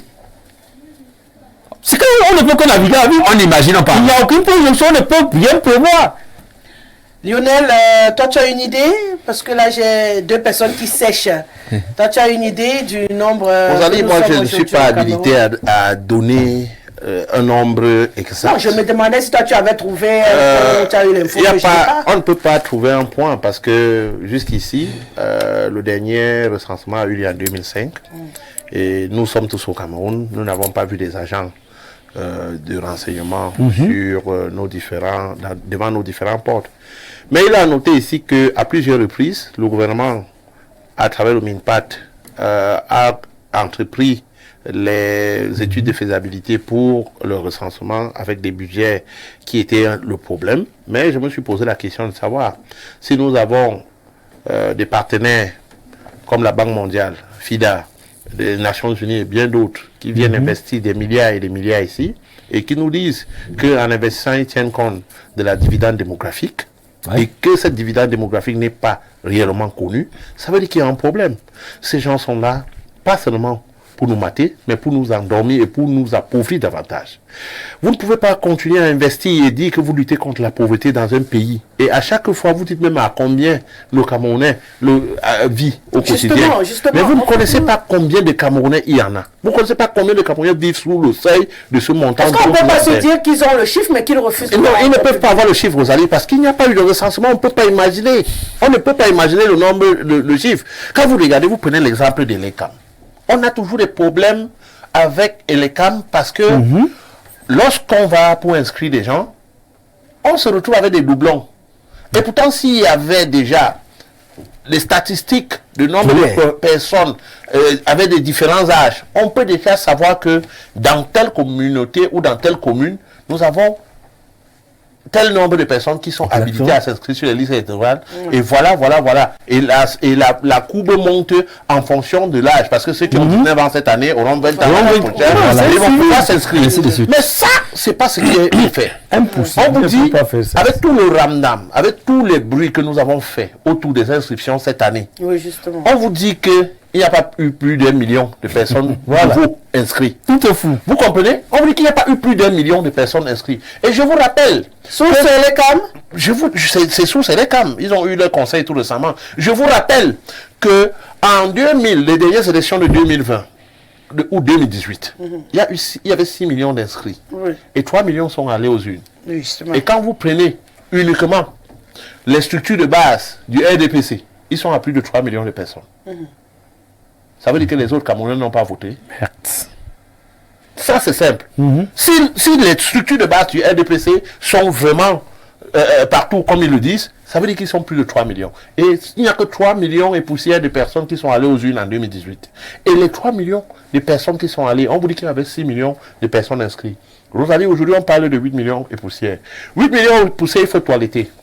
Les doublons, les décès et bien d'autres. Tout ça. S'il y avait un comptage, parce qu'à l'époque, qu'est-ce qui se faisait? Les sous-préfets avaient des registres dans les quartiers où, quand quelqu'un mourait, le chef de quartier, ça remontait, on essayait d'éliminer les décès et tout, bien d'autres. Mais on savait aussi qu'il y a eu tel nombre de naissances à travers des centres, c'est ça le rôle et tout le reste. Mais je vous dis, vous partez à l'INS aujourd'hui, Vous demandez combien d'enfants sont nés au Cameroun en 2000. Ils disent qu'ils font des projections. On va commencer à vous parler à peu près. Ils ont ce mot-là. C'est ça. À peu près. Environ. Entre. Et je crois que, autre chose, le RDPC est conforté dans cette position. Non, je dis le RDPC, quand vous prenez la population de l'Anvila et vous prenez la population de la Menzam. L'Anvila a 5 députés. Voilà. La Menzam Ouest, ça veut dire Bali et Bamenda 1, 2, 3. Voilà. Ils ont un seul député. Et la population uniquement de Bamenda 1, 2, 3 dépasse le double de l'Anvila. Mais l'Anvila a 5 députés. 5. Et la Menzam, cette Menzam dont je vous parle, a un seul député, Bali et Bamenda 1, 2, 3. Voilà. Ils ont un seul député. C'est comme ça. Vous partez, on vous donne Touba et Bafou qui a une population incontable. On les donne encore un député. Mais vous allez ailleurs, vous trouvez qu'il y a 7 députés qui sont là. Ils ne parviennent même pas à s'asseoir parce que leurs maisons sont côte à côte. Ils bagarrent les terrains. Les députés bagarrent le terrain parce qu'ils sont côte à côte. Ils ne parviennent pas. Il n'y a pas de place. Ils sont là, peu nombreux. On a dit dans la loi camerounaise que 500 000 personnes pour un député. S'il faille qu'on parle de la répartition, on devait plus être à 180 députés à l'Assemblée nationale aujourd'hui. Hein? Après le comptage, on devait savoir que telle ville, telle circonscription doit avoir tel nombre de députés. On nous parle de 3 millions d'habitants à Yaoundé. S'il fallait prendre les 5 millions, on devait avoir 6 députés, mais nous avons 7. C'est pas ce qui est fait ailleurs. C'est pas ce qui est fait ailleurs. Je crois que... Vous avez l'impression que cette absence de chiffres... C'est à dessein. Non, c'est à dessein. C'est une stratégie pour manipuler non seulement les élections, mais beaucoup de choses au niveau de l'économie du Cameroun. Voilà. Parce que si ces chiffres sont officiels, ça va permettre même aux prévisionnistes, aux gens qui veulent investir, de pouvoir prévoir, savoir que cette population grandissante de tel âge à tel âge, si j'investis dans tel domaine, après 10 ans, mais c'est pas ça. C'est pas ça. Ce n'est pas ça. Allez poser la question au ministre de l'enseignement secondaire. Combien d'enfants ont passé le concours au Cameroun pour aller en 6e? On va vous parler d'environ. D'environ toujours. Entre. On ne va pas vous parler d'un chiffre. Pourtant, c'est une chose simple. Mais pourtant, là, quand même, on devrait avoir un chiffre. Voilà, on devait avoir un chiffre. Mais ce n'est pas... D'accord, l'expression est utilisée, c'est ça. À dessein. D'accord. Oui. Est-ce qu'on peut sortir de la El Hadj? Ou bien, parce que là, on constate que ça a un impact incroyable quand même sur le quotidien des Camerounais. Comment on fait pour changer la donne? J'ai toujours déploré ce fait et dénoncé cela. Le président Paul Biya a passé 42 ans d'exercice du pouvoir. Il partira sans nous laisser un pays moderne. Moderne dans quoi? Moderne dans ses institutions. Vous comprenez? Parce que c'est la première des choses. Quand j'ai vu cette thématique, j'ai dit tu es allé chercher ça même où? Parce qu'il faut en parler. Je vous dis, quand vous voyez chez les Blancs, on vous parle du chômage. Ça vient tout de suite là. Vous voyez comment le cours bonbon, tout ceci. On sait que de telle période à telle période, il y aura des enfants de telle génération, de tel âge. Vous comprenez bien? Il y a eu tel nombre de naissances, tel nombre de décès. Le ministère de la Santé peut se battre à faire que parce qu'il y a trop de décès. C'est un tableau où vous lisez la vie d'un pays. On peut programmer. C'est ça la boussole de l'état de recensement. Savoir si toi, le père d'une famille, tu ne sais pas que j'ai mes 4 enfants, j'ai mon cousin qui vient manger à la maison, j'ai ma grand-mère qui est ceci. Tu programmes ça par rapport à l'alimentation, par rapport, n'est-ce pas, à l'argent que tu gagnes. Dire qu'à la rentrée, mon petit-fils qui est là-bas peut aller à l'école cette année. C'est une programmation systématique. Ce comptage-là. Mais s'il y a un flou dans ça, je vous dis, et tout ça est entretenu, pourquoi? Parce que c'est la base même de ce tricage électoral. On ne peut pas sortir de là. Tout est sans dessous parce qu'on entretient ça.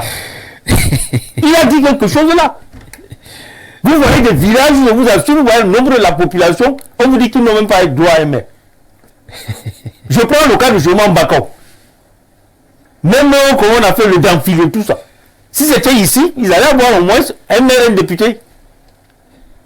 Donc, vous voyez tout ce flou qui ne permet pas, n'est-ce pas, un bon fonctionnement d'un pays. Et le président Paul Biya regarde où ça fait, sur beaucoup de domaines, je vous dis, un État fort, solide, où on veut, n'est-ce pas, la prospérité dont nous disons, la justice sociale, ça parle, n'est-ce pas, d'un recensement bien fait. On sait que dans telle ville, il y a tel nombre de femmes, tel nombre d'enfants nés, de telle période à telle période, il y aura sur le marché de l'emploi tel nombre des enfants. Vous voyez un peu? Ça permet à l'État de se battre, à faire. Mais ici, chez nous, quand tu vas parler, on va te dire, oh, l'État moderne, l'État de en infrastructure, nous n'avons pas. Même les institutions ne sont pas. On vous parle de choses comme la carte d'identité et tout ça, qui devient un truc. Ça dit, c'est pas de mer, une sorcellerie terrible. Pourquoi on ne veut pas moderniser un pays comme on dit qu'on a la panacée à 10 000. Voilà. Non. Il n'y a pas de volonté politique. Tout ça dépend. On dit qu'on a la panacée à 10 000. À pouvoir laisser un pays. Je vous assure, tout ce problème que vous entendez la fonction publique. J'ai eu la chance de travailler dans ce qu'on appelle les ressources humaines au ministère des Finances.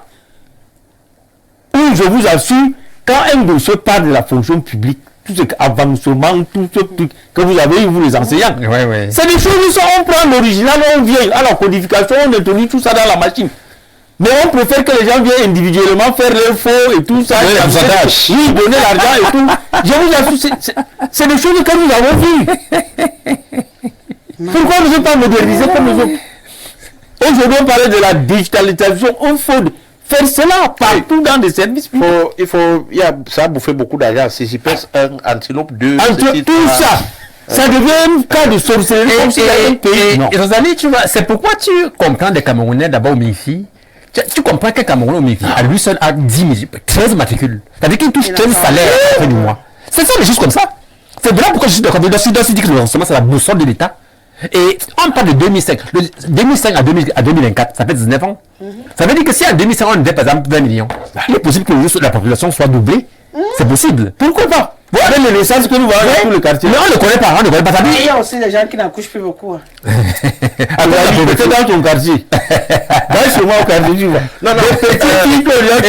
Écoutez, si à l'époque, les parents accouchaient 7 à 8 enfants. Aujourd'hui, c'est plus le cas aussi. S'il vous plaît. Aujourd'hui, ce n'est plus le cas. Mais les 7 enfants accouchent 4-4. Vous voyez que c'est le triple de ça. Voilà, vous comprenez? Parce que si les gens, ils étaient 8 à leurs parents, aujourd'hui, ils en font 4-4. C'est le triple. C'est vrai aussi. Bonsoir, nous sommes actuellement 30 millions d'habitants au Cameroun.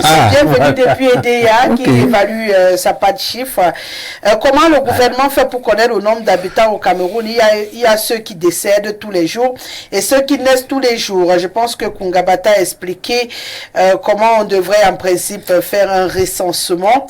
Bonsoir le plateau. Google nous donne 27,91 millions d'habitants. Tout ça, c'est la photo grand R. Si tout le monde tâtonne. Wow, quand nous marchons la tête en bas et les pieds en l'air, qu'attendez-vous d'une horde de voyous à col blanc incapables de poser une véritable volonté politique pour le bien-être du commun des mortels? La honte. C'est Thomas Massoc. Bonsoir Rosalie. Si un recensement est fait, les élections de 2025 seront crédibles. Joseph depuis Bakia. C'est vrai. Et il clôture que ce n'est pas l'intention. Donc, les gens ne veulent pas la crédibilité des élections. Ils n'en veulent pas. Ah oui, c'est pour ça. Ils préfèrent pas. Bonsoir, Madame Rosalie. Pour voyager par train, maintenant, il faut réserver le billet une semaine bien avant. Mais quelle image, on se croirait dans un pays autre que le continent, madame. C'est de trop. De toutes les façons, tu parlais de Glencore. Glencore a bel et bien des complices dans ce gouvernement qui semblent être intouchables malgré qu'ils sont connus. Minalmi. Samuel depuis Garoua. Bonsoir Rosalie et à ton panel à propos de ce thème. Je suis quand même pessimiste sur tout ce qui se passe dans ce pays. Le chiffre, chacun avance ce qu'il sent qu'il peut avancer. Moi aussi, je peux avancer, ma part même que 25 millions. Mais je ne suis même pas sûr d'être dans le bon. Je dis aussi seulement. Bon, vous avez choix à compter les Camerounais. Moi, je n'ai aucun chiffre officiel. On a 25 millions aussi. On a dit tout à l'heure, Google nous a dit 27,91. Il y en a qui parlent de 39 millions. Il y a ECAN 2 qui parle de 28 millions. Combien sommes-nous finalement? Tant que l'État du Cameroun ne va pas se décider, et comme le disent les invités sur ce plateau, à nous livrer les bons chiffres, on va continuer de spéculer et pendant ce temps, comment se projeter dans un développement économique sans chiffres, sans statistiques? C'est pas possible, c'est pas possible. La machine est grippée. C'est pas possible. Il faut vraiment que des solutions soient trouvées pour permettre que ce pays retrouve une marche. Je m'en voudrais. Non, ne t'en veux pas. Une marche vers l'avant. Merci à toi, Eladj. J'ai fait quoi, vous allez aujourd'hui? Vous aimez vous en vouloir. Merci Michel Gabriel Tudiem. Et merci à toi, Lionel Koundaba. Je vais te retrouver avec beaucoup de bonheur ce soir. Toujours aussi magistral. Mais je te promets, on va se retrouver très vite pour toute ta charge dans le corps. Ismaël était derrière les caméras comme à l'habituel pour démarrer cette semaine. Mon bébé Célestin Tomo était installé derrière la machine de diffusion. Il a mixé tout ce qui se passait ici. Un clin d'œil à Benvas et à Jean-Martin Kienfak. Je vous reviens demain avec le même bonheur pour la deuxième livraison de la semaine. Ne bougez surtout pas. Le journal en anglais, c'est une signature de Lenis Ndieled qui sera à 19h. À 20h, le grand format du journal en langue française, c'est avec Karine Okomo, bien entendu. À 21h, vous retrouverez Stéphane Mbarga pour Oulu Africa, le débat panafricain sur Info Télévision. Bonne suite de programmes sur nos antennes.